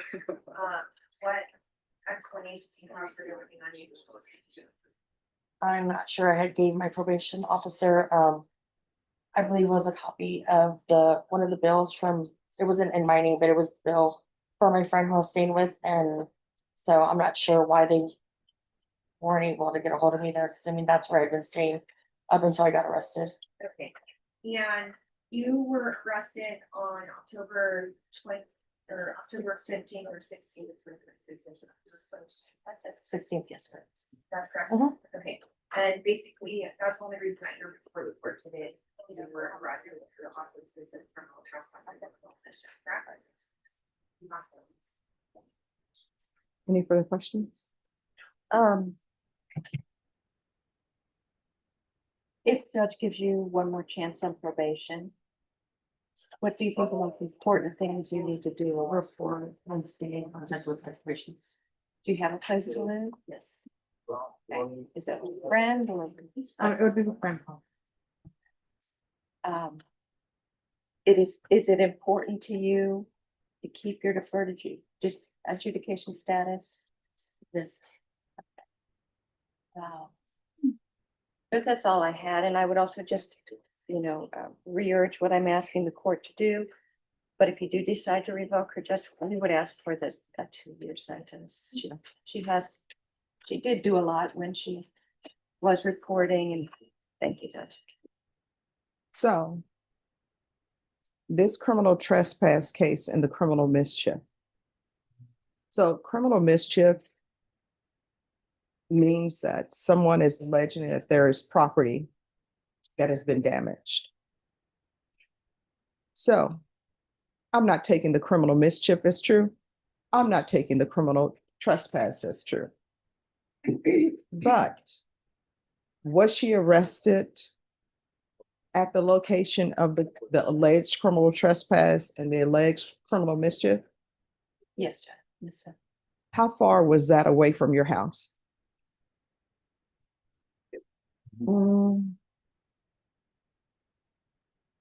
Not sure, it was a little bit. Did you walk? No, a friend picked me up like real late at night, and because I had nowhere to go at that time, and so I finally got home with a friend who picked me up. And See, here's the thing. If it's important, you're supposed to treat it like it's important. You can find a friend to go pick you up, allegedly commit a criminal mischief and criminal trespass, but you can't find a friend to take you to meet with your probation officer. I just don't think that you're appropriate for probation. This is not the first time there's been a motion to revoke has been filed against you. You were aware of what you needed to do to be in compliance. You were only supposed to be on deferred adjudication for 2 years, but then it had to be extended because you were not doing what you were supposed to be doing. You were not following the rules. So I just don't think you're a good candidate for probation, and I'm not going to continue you. So the court is going to find you guilty, revoke. There's to be no residing in household with minors. There's to be no unsupervised contact with minors. Give you credit for any time served. I'll request the therapeutic community for her. Credit for any time served that's successful completion of inpatient treatment. And the court will sentence you to 5 years in the prison. Did you review the document entitled Trial Court Certification of Defendant's Rights to Appeal with your attorney? Did you understand it and sign it? yes, ma'am. All right, you have a limited right to appeal. That right to appeal is as it relates to the allegation and the motion, not the fact that you are on deferred adjudication. Because this is a felony conviction, you're not allowed to own or possess any weapons or ammunition. If you have a question over what that is, you'll need to speak to an attorney. Do you understand? Yes, ma'am. All right, good luck to you. Thank you. You're welcome. Yes.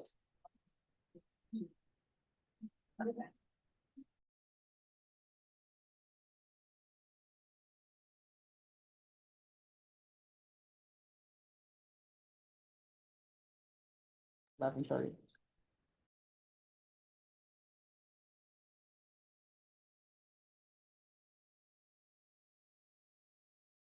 All right. All right, thank you. And let me find. All right, Gul, You want them up? yes.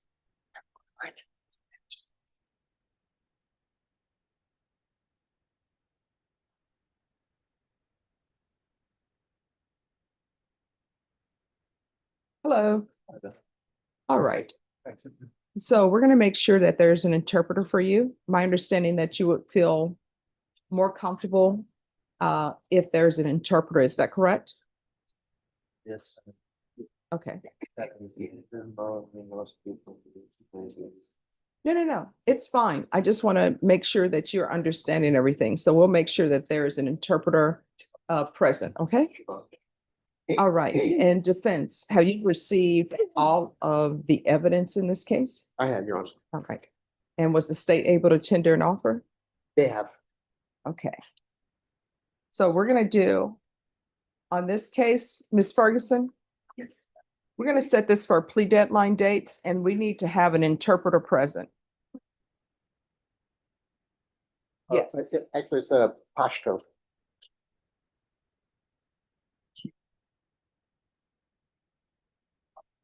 And just put it for the last week that we're here in December.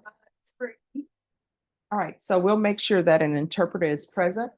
That's gonna be the day where you need to let me know whether or not you're accepting the offer. Very good. All right, thank you. Okay, thanks, Judge. Tomorrow.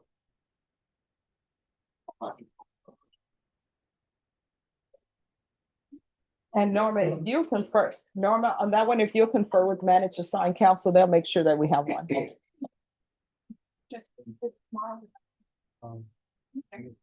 me see.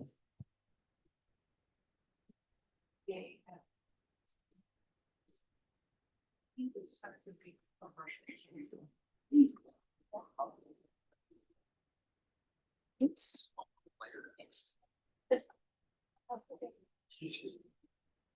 And what time they're saying on Wednesday? Anytime after 10:30.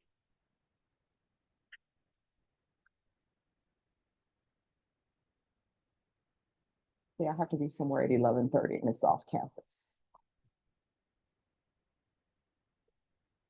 Ask her on Wednesday, is that the earliest?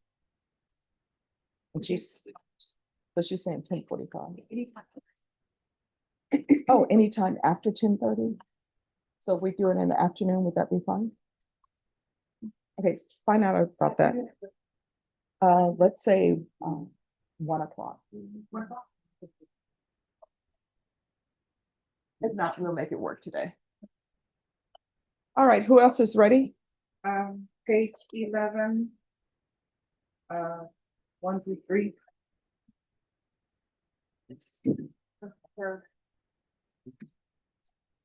All right, Christopher Sanchez.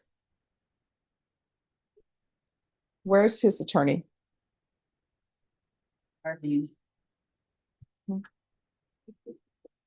All right, just have a seat. We'll wait for your attorney to return.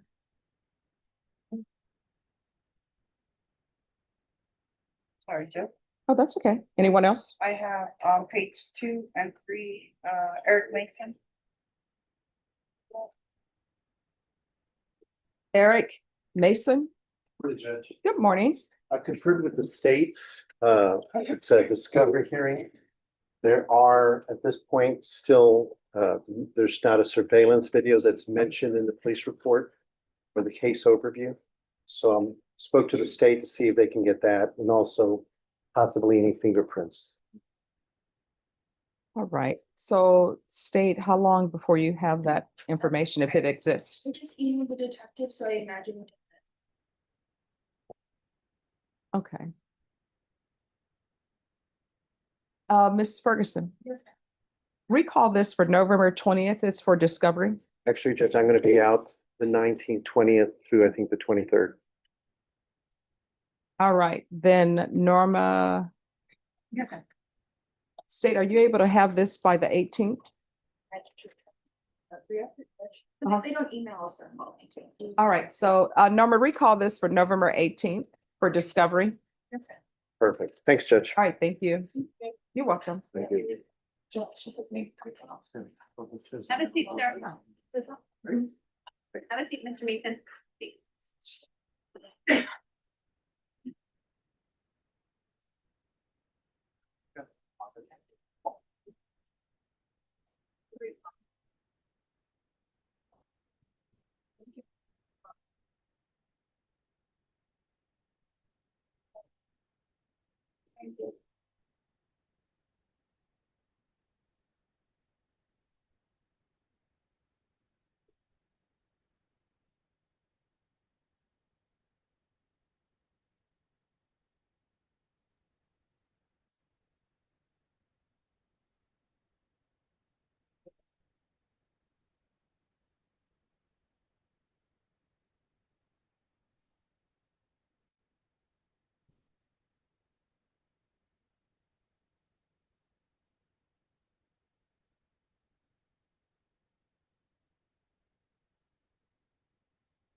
All right, anyone else ready? Yes, Judge, page one, the second down.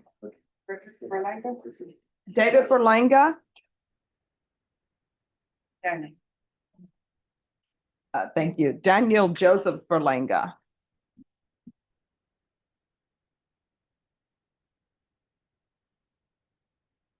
Hello.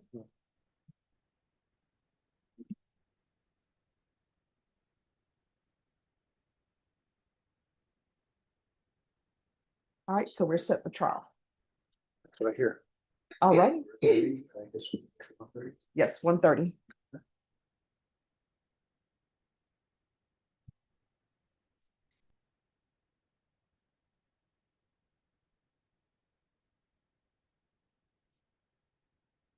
All right, anyone else ready? I have one waiting on interpreters there. Okay. And then are you Dave for? Interpreters here. Okay.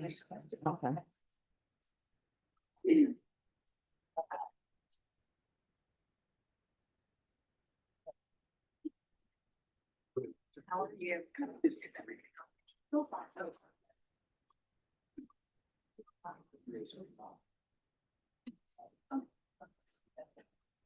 Just right. Okay. Oh,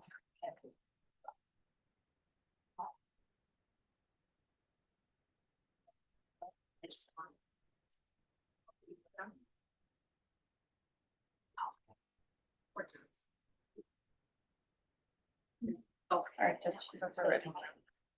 It's gonna be on page one, this one down. Well, just give me 1 second. Of course.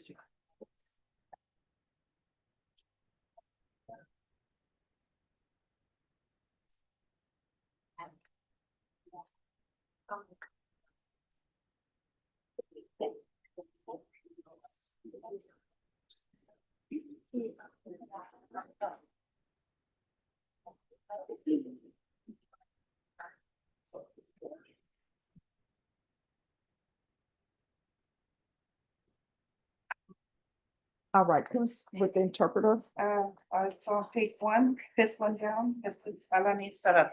Okay.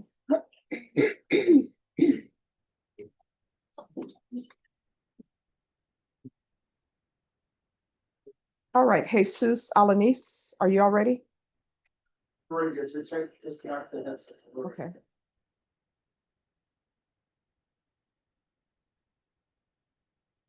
All right, Mr. Alanis? Yes.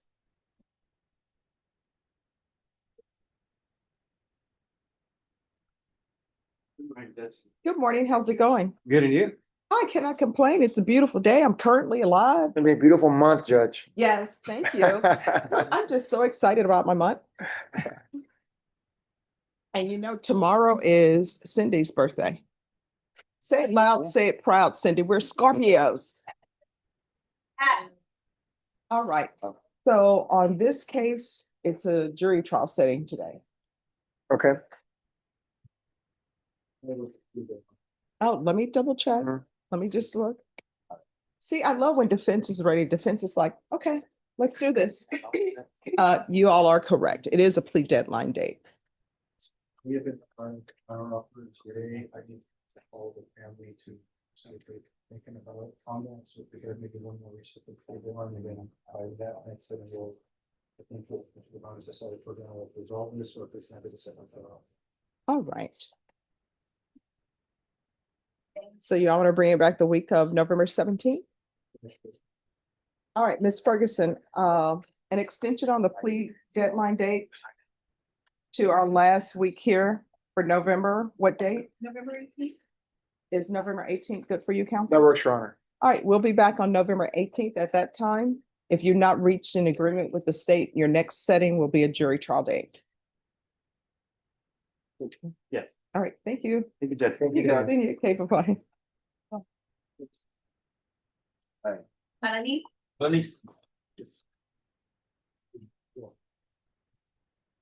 All right, anyone else ready? Yes, there's on page 3, 4, down, Julian Silva. Julian Tovar? Ready, Judge. Another discovery hearing, Judge. And the DA is still checking on some stuff. They're gonna put the CPS records, make those available for me. And also they're gonna check the juvenile history of the alleged victim for me. How you doing, Judge? Oh, I'm doing great. So if we can get the same date as the other case, the 18th. All right, we will bring it back. Norma, bring this back on the 18th and y'all will state at that time, you'll need to be prepared to tender an offer. Yes, sorry, Judge. It's on, Julian Tovar. yes. Yes, Your Honor. All right, we'll see you all back on November 18th. Yes, Judge. All right, Discovery? it's for the state to tender an offer and also discovery. Thanks, Judge. Thank you. Oh, no problem. Thank you. All right, anyone else ready? Yes, Judge, on page 6, 2, and 3. Austin Rodriguez. Austin Rodriguez.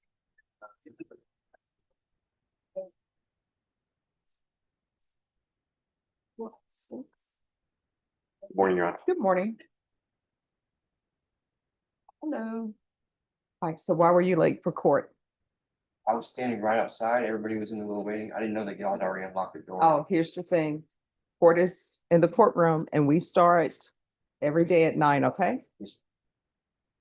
All righty.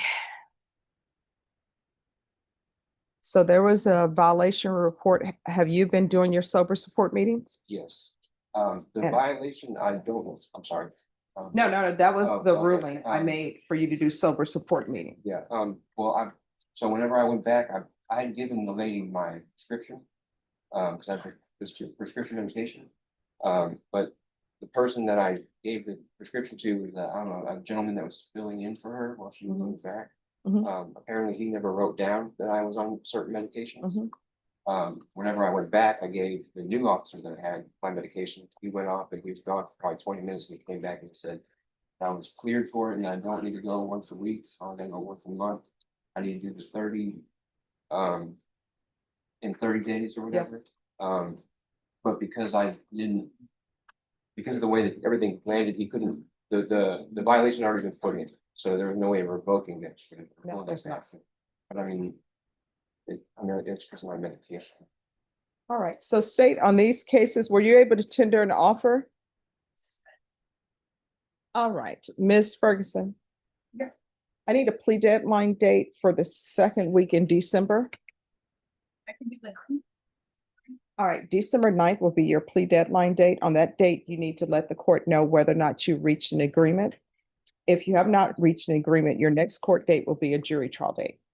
All right, thank you. Once you sign the reset form, you'll be excused. Judge, I do have one quick question. If I have motions to withdraw, will they be heard on the 9th also? Yes, Thank you. you're welcome. All right.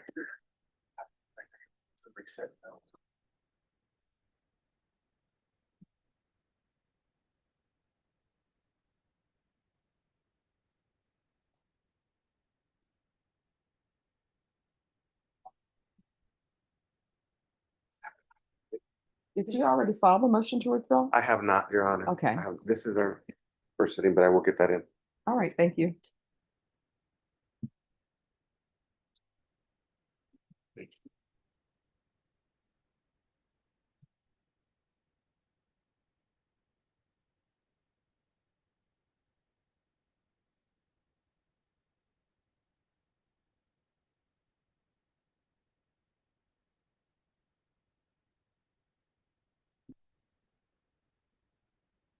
All right, anyone else ready? Yes. She's not here. Oh, is Alfonso Cabana still here? Is Alfonso Cabana?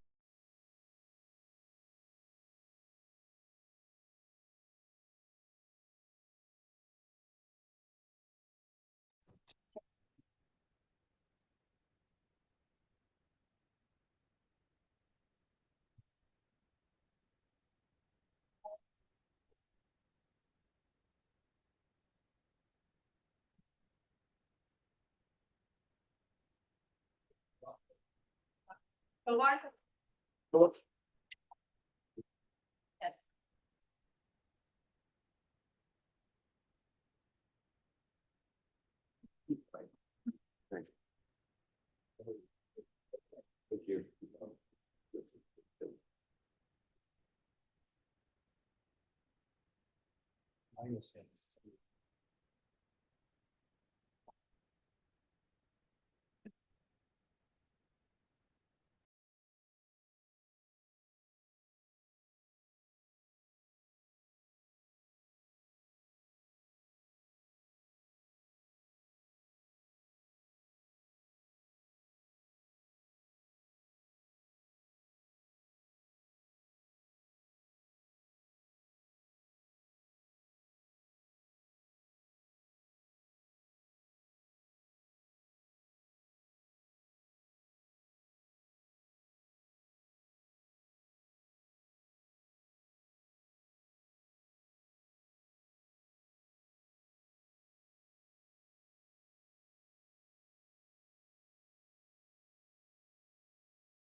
What page is he?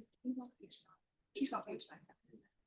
If she's on job, the NTR, that's it. He said if he has to do something, be assigned. Okay. Between the main force.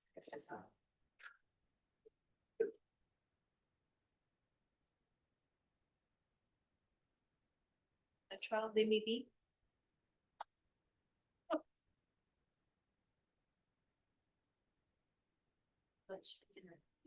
Yeah, primary secretary.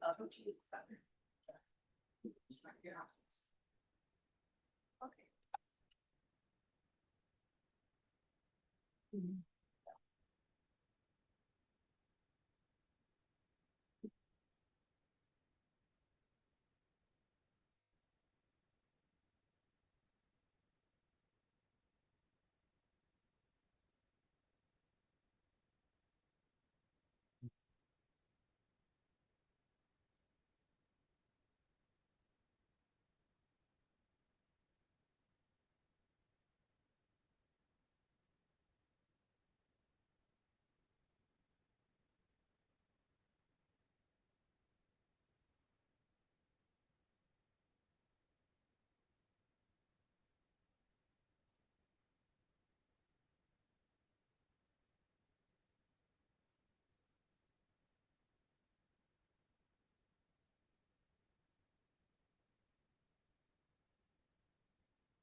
Just give me a moment.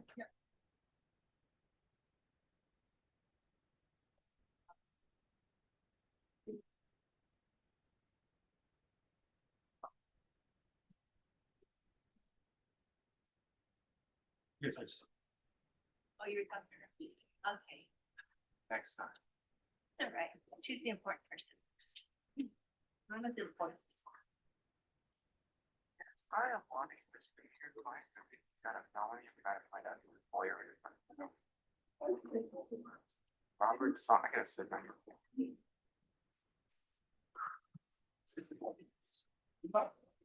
Eight, 4, 2, 8. Robert Sonic. Got a felony, and you gotta go to court. Jonathan Rodriguez. Short man. Yeah. Jonathan Rodriguez. Oh, well, that's interesting. All right. I'm not. Who's ready? It is Jason DeYoung, page 24 down. They're gonna look at the. Jason DeLeon. Morning, Judge. Good morning. There hasn't been a court. All right, thank you. Do the person. Wait a second. Let me pull this up.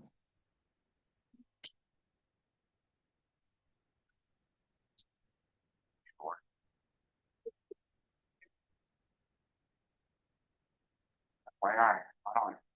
Thank you.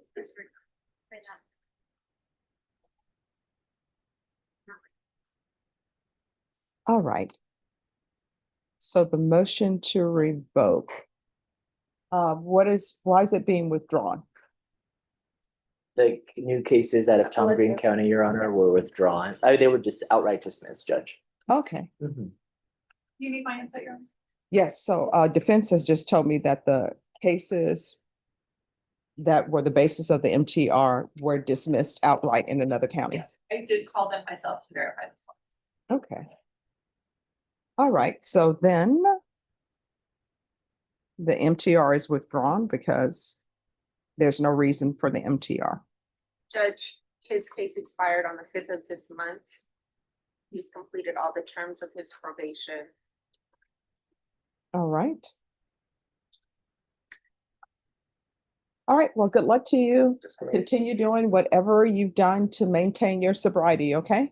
Thank you. All right, you're welcome. Judge, will he be termed today or as of tomorrow? Oh, no, I just signed it. Oh, okay. Oh, no, I don't need to file. I put everything in synopsis. All right, thank Oh, you. perfect. Thank you, Judge. You too, have a good one. Is that you? Oh, no. Just. Have a seat. Let her know what happens. I'll sign up for them.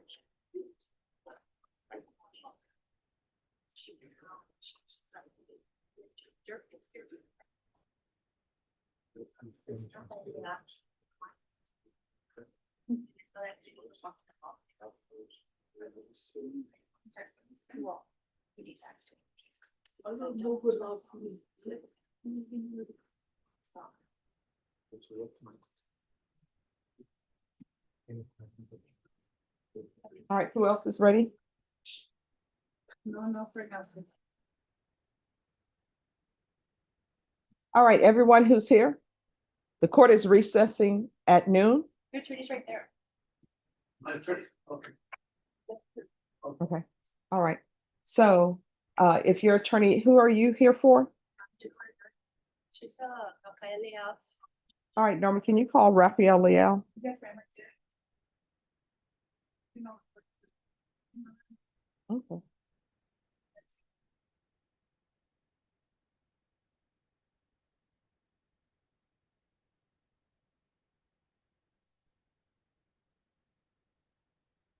And has anyone seen Abelardo Garza? Second to 4:37. Okay.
Okay.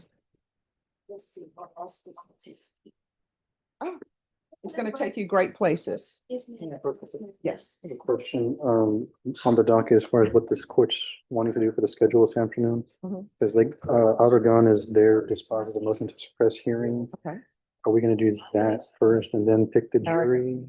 Do you have Or- your witnesses for Aragon? It's that. Do you have your witnesses for Aragon? Yes, they'll be coming in at 12:30 and then they're ready. All right, so then jury selection for this shouldn't take that long. So we'll Well, do, there's a 4 count indictment. Sure. But, okay. no. I mean, so what I'm thinking is, how long who's the attorney on your motion to suppress? Okay. So what I'm thinking is we'll do jury selection. And then while they're taking their break to do their selections, then we'll do your motion to suppress. And that'll give everybody a chance to speak to witnesses. All right, thank you. Page 1, fourth one back. Calvillo?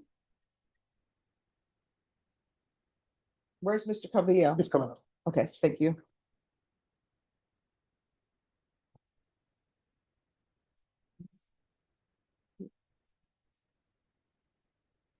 Hello, good morning. All right, let me see here.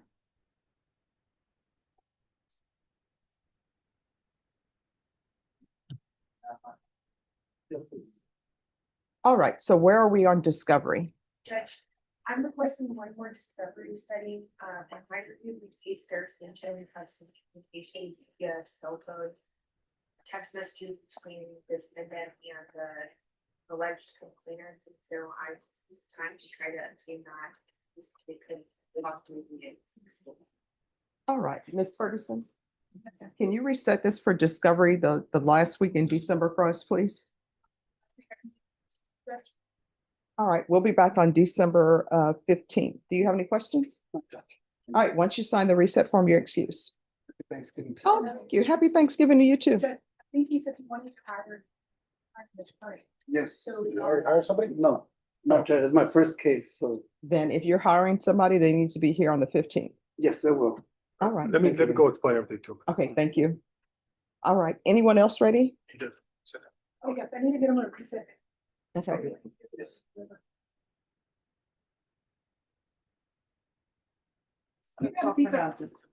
Okay.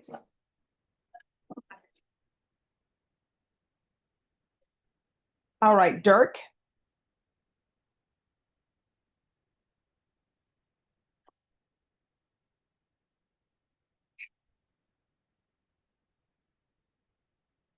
Oh, come forward, yes.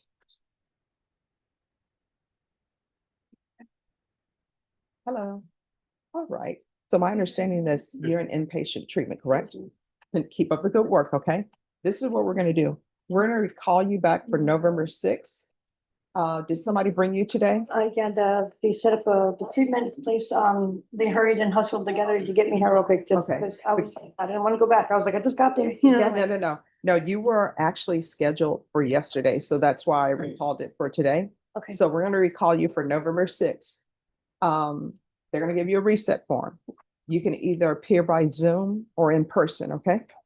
Ms. Ferguson, if you will give her a reset form for November 6th. And just let them know that you can appear by Zoom or in person. Just have a seat and they'll give you the reset form, then you're excused. And we'll let your attorney know. Thank you. You're welcome. So let's see what Judge jurors are outside and then let them know to come back at. 1:30. Yes. Thank you.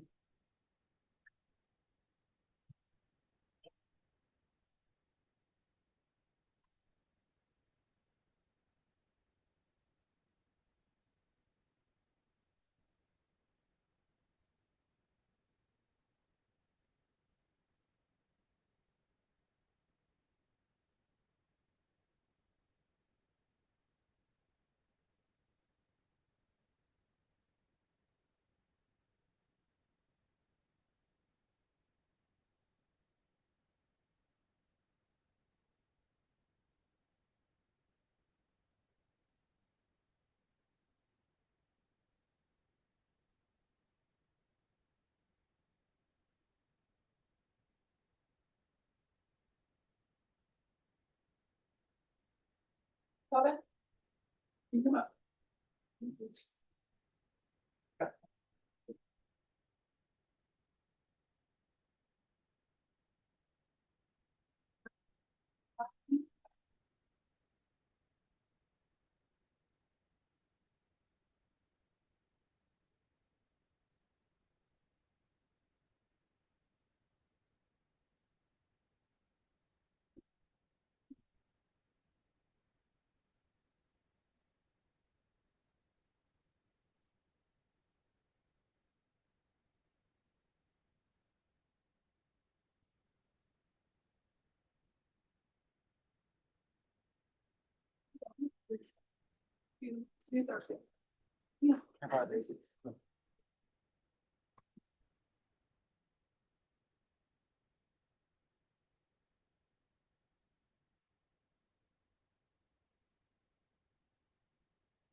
Yes. Thank you. I don't think you all have anyone else on the docket.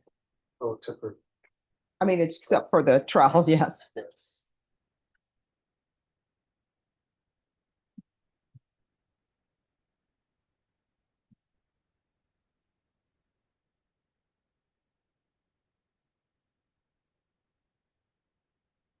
I shut up and not done.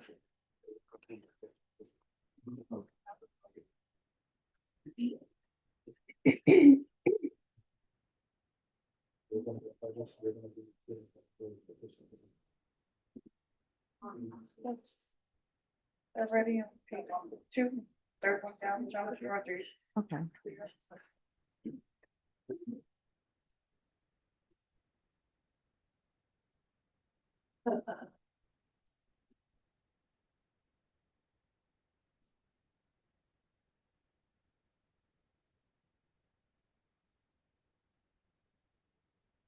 Just give me 1 second.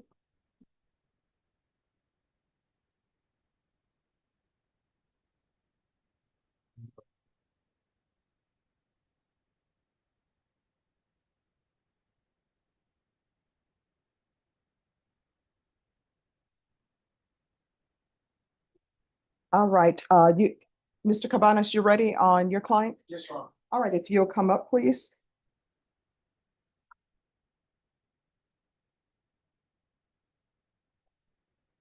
Do I bring him up, Judge? Yes.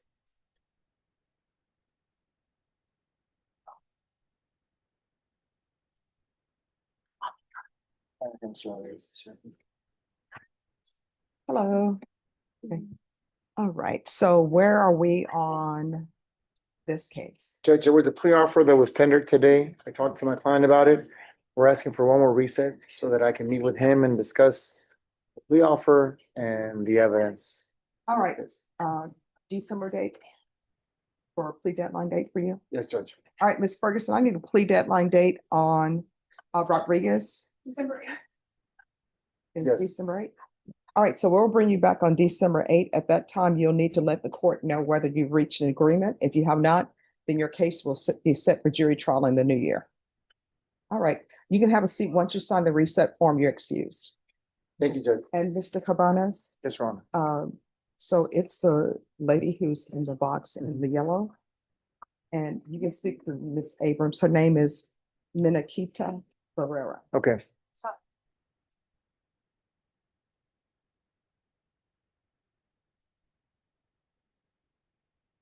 Thank you. You're welcome. Oh, you too? Okay.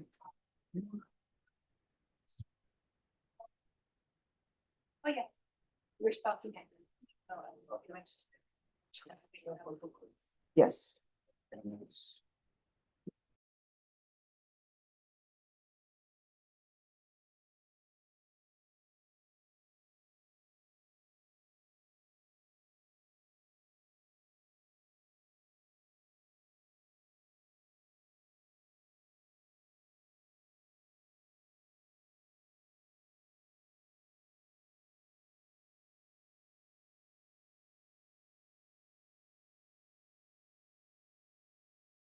I didn't get into finances with him, but Yeah. like, so I'll bring him to the office and talk to him and then tell him he's got to do something.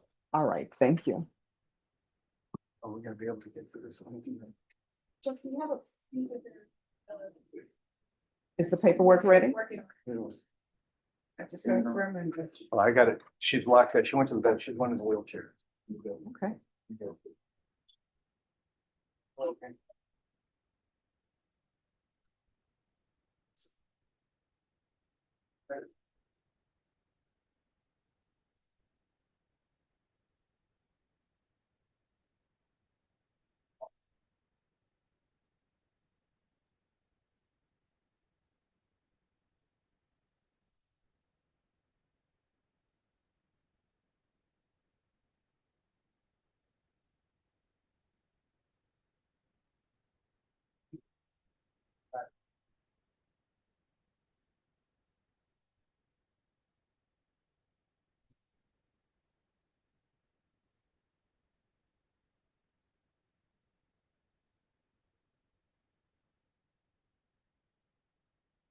And Mr. Locke, I'll be with you right after we finish with this. You're welcome.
All right, if I could have the parties on Brandy Mendoza, please.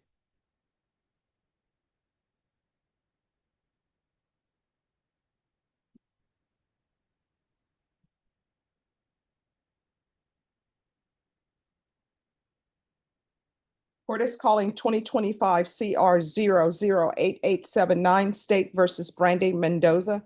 Could I have parties announced for the record? Lauren Espinosa for the state. Donald Wilson for the defense.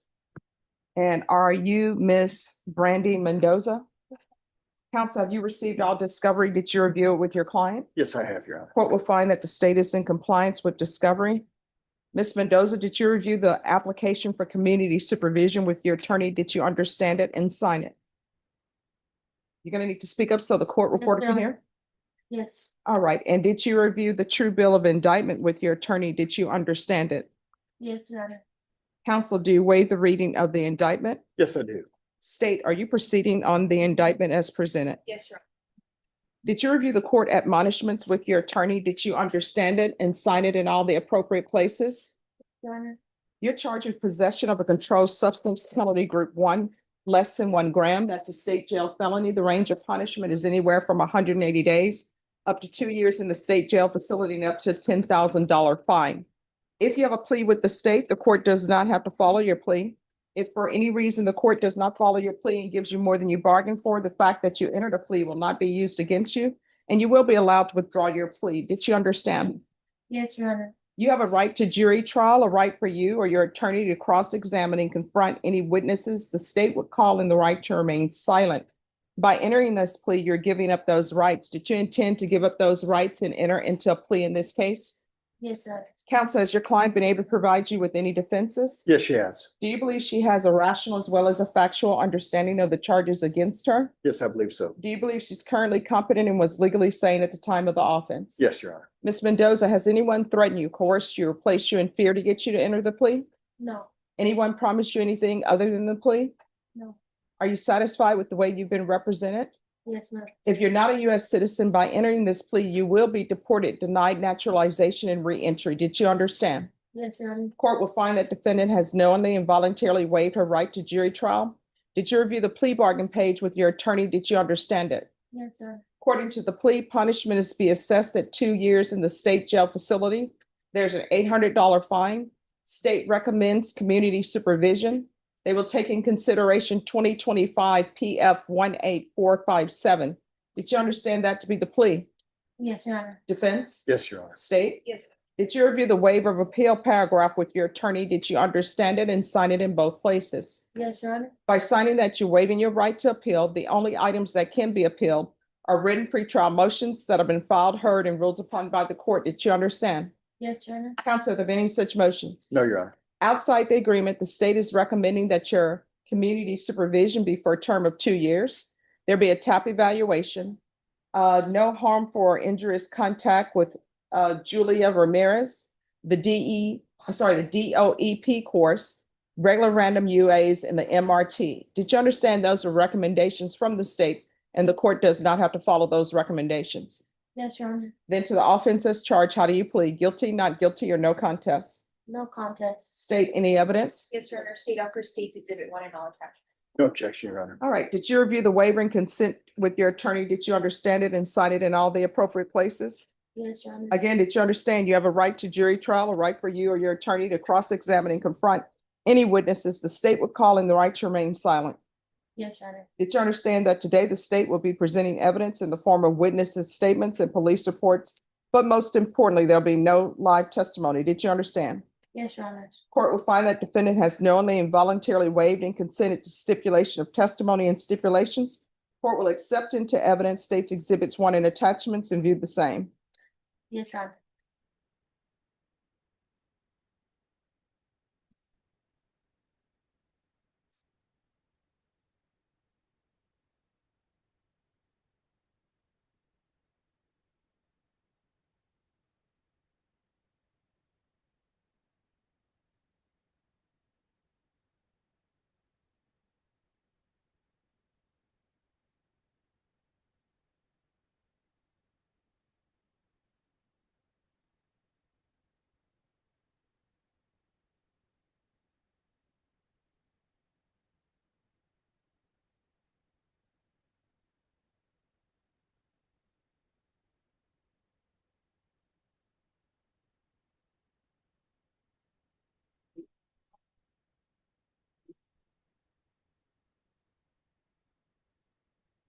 All right, after reviewing states exhibits 1 and attachments, the court will find there's sufficient evidence to find you guilty and the court will find you guilty. Are you proceeding with sentencing? Yes, Your Honor. Anything you wish to say on behalf of your client? Judge, one, we just asked the court to go along with the agreement with one, I guess, issue on the fine. She's as you can see, she broke her leg and she's recently had surgery and spent almost a month in the hospital. She's not going to be able to put any weight on that leg for somewhere between 8 and 12 weeks.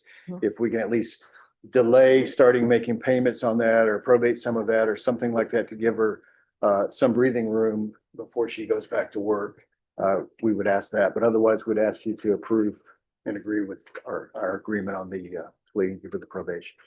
All right, was the leg broken, removing the AC and climbing through the window? Is this something else? No, that's something else. That just happened recently. All right, and why is there a request for no harmful or injurious contact with Ramirez? Judge, there was another case that has been already dismissed that was family violence disturbance or that sort of thing that has been dismissed. And so the state is being overly cautious.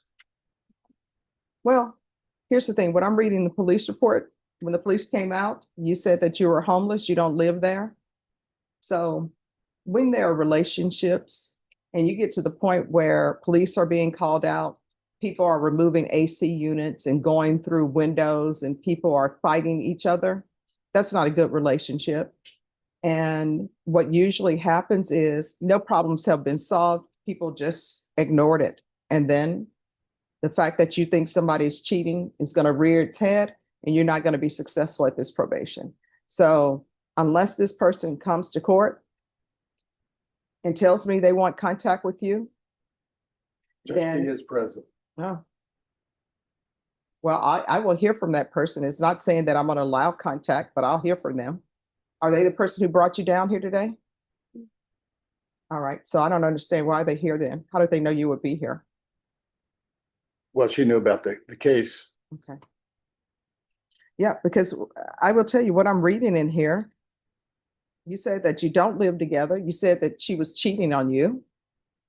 I don't. She lives with her mother and Okay. So are you all still in a relationship? No. All right. So she doesn't need to have contact with you because you all are no longer in a relationship. I would like to be in her life though and start. Yeah, here's the thing. You're going to have to work on yourself. And let me just tell you why I do this. I don't do this to be cruel, but if you have someone that you get to the point where you all are physically fighting each other, that's not a good relationship. I always tell people this, and I know it's hard to do because hearts are involved, but when you suspect that someone is cheating on you and they tell you they're not, you either accept it or you don't. You don't get involved in a physical altercation. And that's why the police ended up here. And then that's why you're here, because from that, you have this possession case. I have a question. Sure. Where is it coming from that is being said that I said she was cheating, where there was cheating involved? Let me tell you what it says in the police report. I was dispatched to the location for disturbance. Upon arrival, I made contact with the victim, that's Ramirez, who informed me she was holding your keys and phone hostage due to you having her wallet with her social and ID inside. Victim stated that suspect had been allowed to stay at the listed residence for a month now, and they have had an intimate relationship together. I tried to solve the matters by having each party give what they claimed the other took. Suspect, that's you, informed me she did not have the victim's wallet. I spoke with the victim and began gathering the story and was informed that her wallet had gone missing from where she normally places it, and that after she stepped away, it was gone. Victim was adamant that it was you who took the wallet. Victim then elaborated on her grabbing suspect's keys and phone and locking suspect outside the residence. Victim proceeded to state that suspect made entry to the house by removing an AC unit and climbing in. Suspect proceeded to grab a hold of victim, leaving visible injuries. Suspect proceeded to punch victim on the left side of her face twice with a closed fist. I observed visible injuries to victim's left cheek. Suspect then grabbed victim's shirt and began aggressively pulling it, leaving a large scratch on the left side of the victim's neck. Victim stated she defended herself to get suspect off of her. The two parties then separated and called for police. Victim refused to cooperate initially with the police in regards to photographs, paperwork, and statements.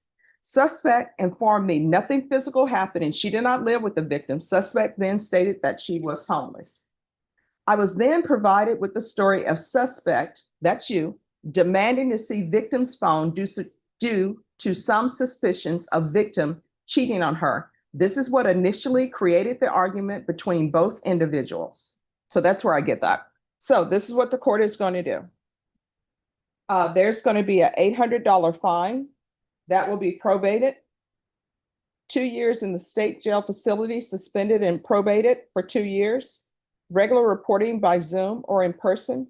Take in consideration 2025 PF 18457.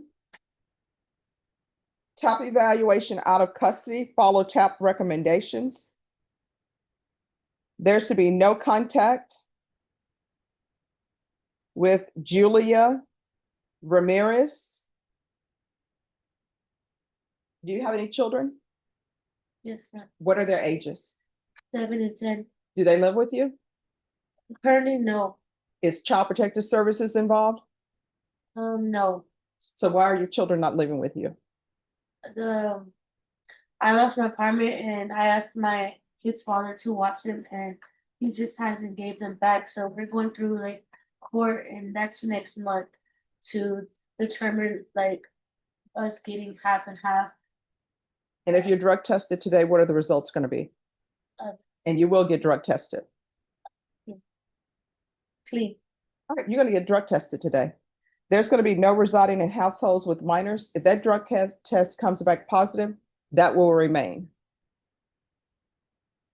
So you're going to get drug tested today. Do you understand? And so you still want to say you're going to be clean? Yes. All right, you're going to get drug tested today. So there's going to be no residing in households with minors, no unsupervised contact with minors. Proof of employment within 45 days, no employment as a home health care provider or with minors. Judge, that's where we'd ask for some leeway because she may not be able to work. Oh, we'll find it. You just need to give a doctor's note to them and then we'll take that up. So she needs to provide a doctor's reason for not being able to work. 120 hours of community service restitution. I'm going to order parenting classes. Once that's completed, the community service hours will be deemed satisfied. And there's going to be field visits 1 time per month until further notice. Probation, is there anything else? All right. Did you review the document entitled trial court? Did you review the document entitled trial court certification of defendant's rights to appeal with your attorney? Did you understand it and sign it? Yes, ma'am. Because this is a plea bargain agreement, because I followed your plea bargain agreement, and because you waive your right to appeal, you do not have the court's permission to appeal. Because this is a felony conviction, you're not allowed to own or possess any weapons or ammunition. If you have a question over what that is, you'll need to speak to an attorney. Do you understand? Yes, Your Honor. All right, good luck to you. They'll give you where you need to go to do the drug test. Judge, she is presently living with her mother in Kyle, up north of San Marcos. Her mother, though, is in the process of moving to the valley and sometime in the next month or 2 months. And so we will have to come back and ask for permission to transfer it or Oh, we something. can do a transfer to Cal. Well, that's just for the time being. Then it's going to be Rio Grande Valley. Okay, all right, thank you. And what county is Cal? Kyle is in Hayes County, I believe. Okay. All right, and then you'll do the UA today. And she's going to tell you where you need to go to do the UA. All right. Are the parties ready on Manakita Barrera? Ready, Judge.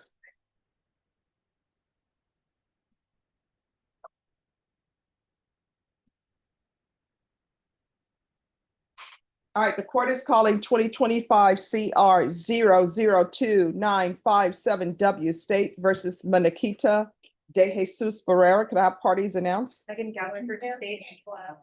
And for the defense? Good morning, Judge. Alfonso Cabañas for Ms. Barrera. And are you Ms. Barrera? Yes, ma'am. All right, Ms. Barrera, you have an attorney, a previous attorney appointed to you. Yes, ma'am. That attorney is in jury trial. Yes, And ma'am. he's been in jury trial and misdemeanor court for 3 days.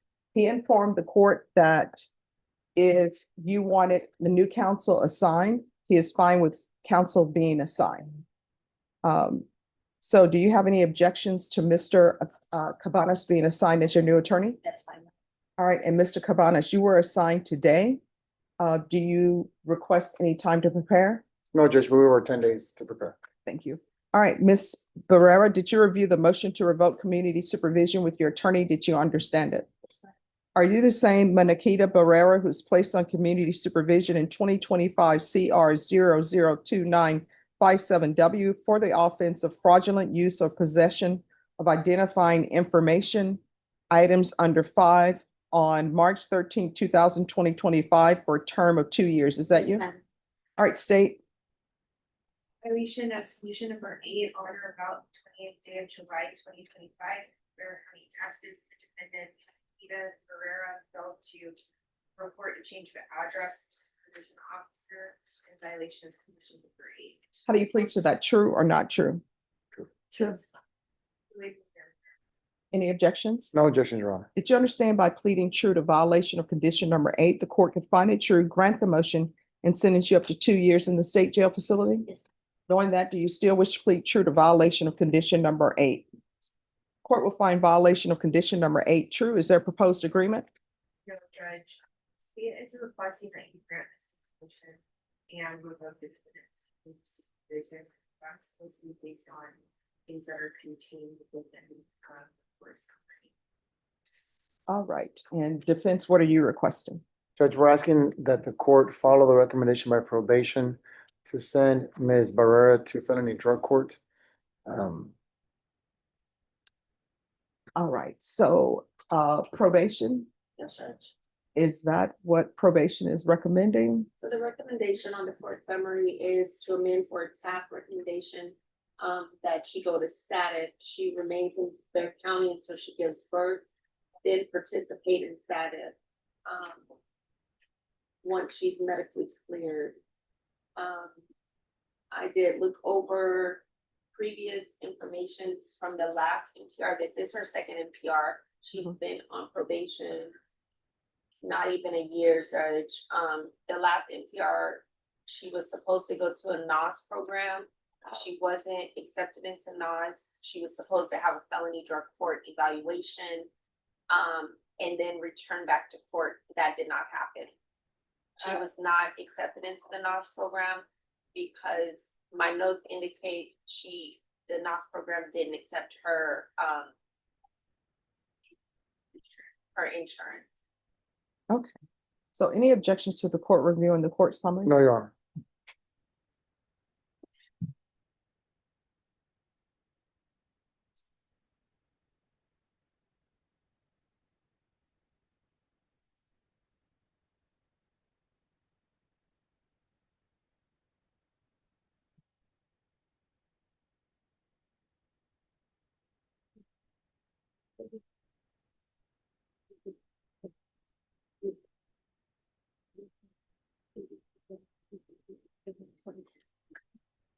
All right. So here's the thing. Do I think you would be a good candidate for probation? No. We've tried things. But am I willing? Maybe things will change. Maybe there can be some help for you. I know that from reading this, well, I don't know why the tears are here. Because I will tell you this, I appreciate the tears, right? But let me just tell you, just like the song says, tears do not make flowers grow. And the problem is you haven't been stepping up to the plate and doing what you're supposed to do. I'm reading the court summary, and you know what it says in here? Your parents have custody of your other children due to CPS issues. No, that's what that says here. That's what it says, but I have paper, I can get paperwork and proof from Attorney General that I have full rights to custody of my kids. You should. And I'm the custodial parent of all three. It's just, I'm waiting on my housing. You shouldn't. I've been bouncing from place to place, so that's why I didn't want to. Let me just tell you, you should not have custody of your children. And this is what I don't understand. And I want you to internalize what I'm saying. I'm not trying to be mean, but people are just going out here having children, have no means to financially support them, according to this, you have 3 other children.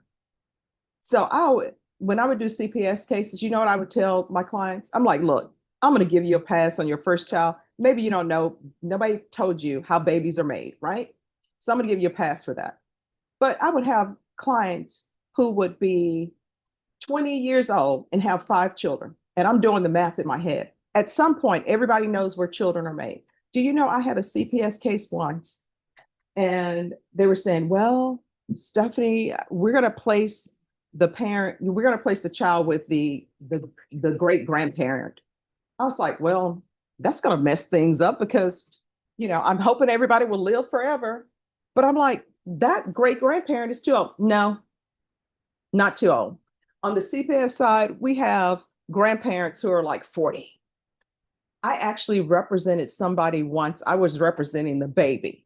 And you know how old that baby's mom was? 12. People out here just running around, having children, not giving them any idea of what life is all about, just procreating. And here you are, you're out here just procreating. And you have no means to support. Oh, I'm placing my children with my grandparents because I don't want to be bouncing from place to place because I don't have a place to stay. Whose fault is that? Yours?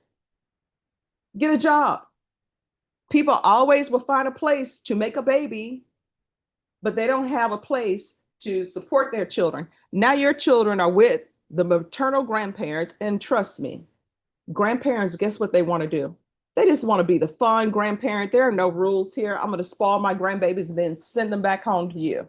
But they can't because you're not doing anything. I've actually been waiting on my housing, Miss. Now, here's the thing. You're waiting on housing. Guess what? You're not providing that housing. The government is providing housing, which means taxpayers are providing housing. And I got news for you.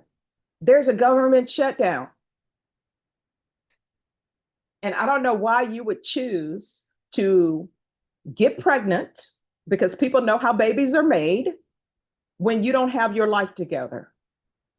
And you don't even have your 3 children with you. Now you're crying before me because you don't want to go to the state jail facility. And let me just tell you, I would send you for 2 years, right? And you know what would end up happening? You would be at the state jail facility. And when your baby was born, somebody would be right there to pick up your baby. Somebody in the form of the state, Child Protective Services. And either it would be placed with your maternal grandparents, but your mom may say, you know what? I can't take any more children. And then you know what ends up happening? Then your siblings are separated. Because somebody will adopt your baby. Your attorney will tell you, guess what? It's always easy to get a newborn baby adopted because you know why? People are looking to adopt children. Guess what they figure? There isn't too much damage that a parent could have done to this child unless they were using drugs while they were carrying the child. They are ready to go and take that baby.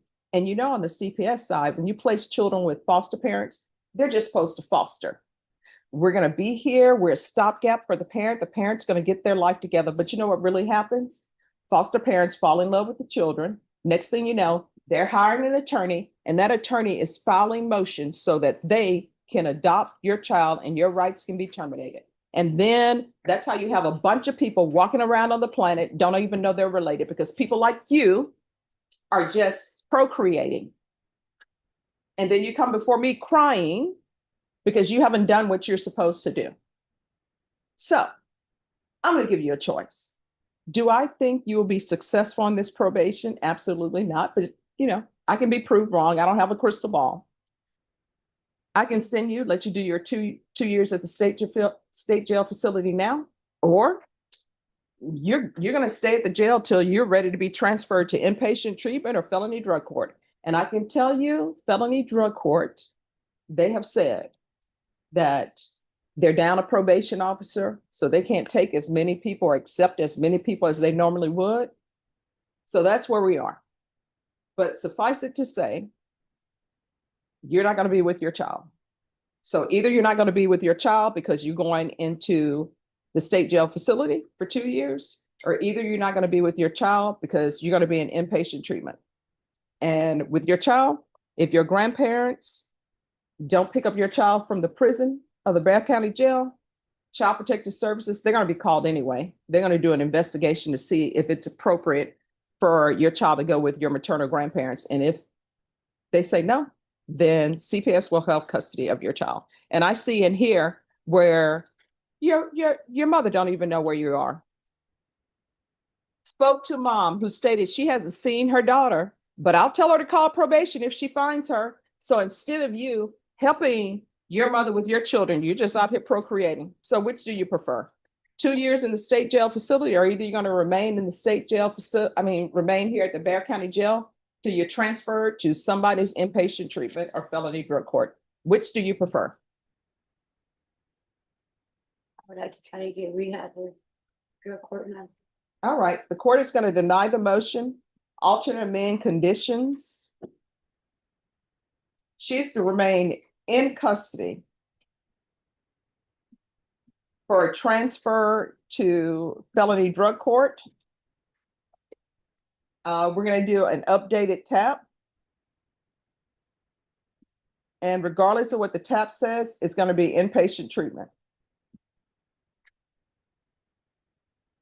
And once she's released, there's going to be field visits until further notice. Is there anything else? Not from defense counsel, Judge. All right, we can go off the record. So do not come to me. If you're back here again for this, don't come because you're wasting your tears, not helping flowers grow. You understand? All right, if you graduate from felony drug court, I'll come to your graduation. Can I say something? Sure. The only thing is I waited 9 weeks before I was notified that the rehab nurse had rejected me. I do have Medicaid. I'm not understanding why they rejected my Medicaid. And I wasn't told, they never called me out. I already got my court date 2 weeks ago to reappear for interview. If I wouldn't, I kept asking and asking what the situation was with my case. And they wouldn't tell me. Let me ask you this. All of your trying, you were successful in finding time to find some guy and have a baby, become pregnant. You're able to do that, but you were not able to be present for your field visits. You're not available to report to probation because they couldn't find you. You're able to do all of that. I was reporting on this came out on my UA. I wouldn't show up for my report dates. No, they tried to find you. They could not. That's where I just found. So I was kicked out from where I was staying and my belongings had got stolen. My cell phone had got stolen. That's why I wasn't able to receive the phone call. but here's the thing. You are able to contact someone so you can have a baby and become pregnant. I was already pregnant by the time I got out to probation. All right, good luck to you.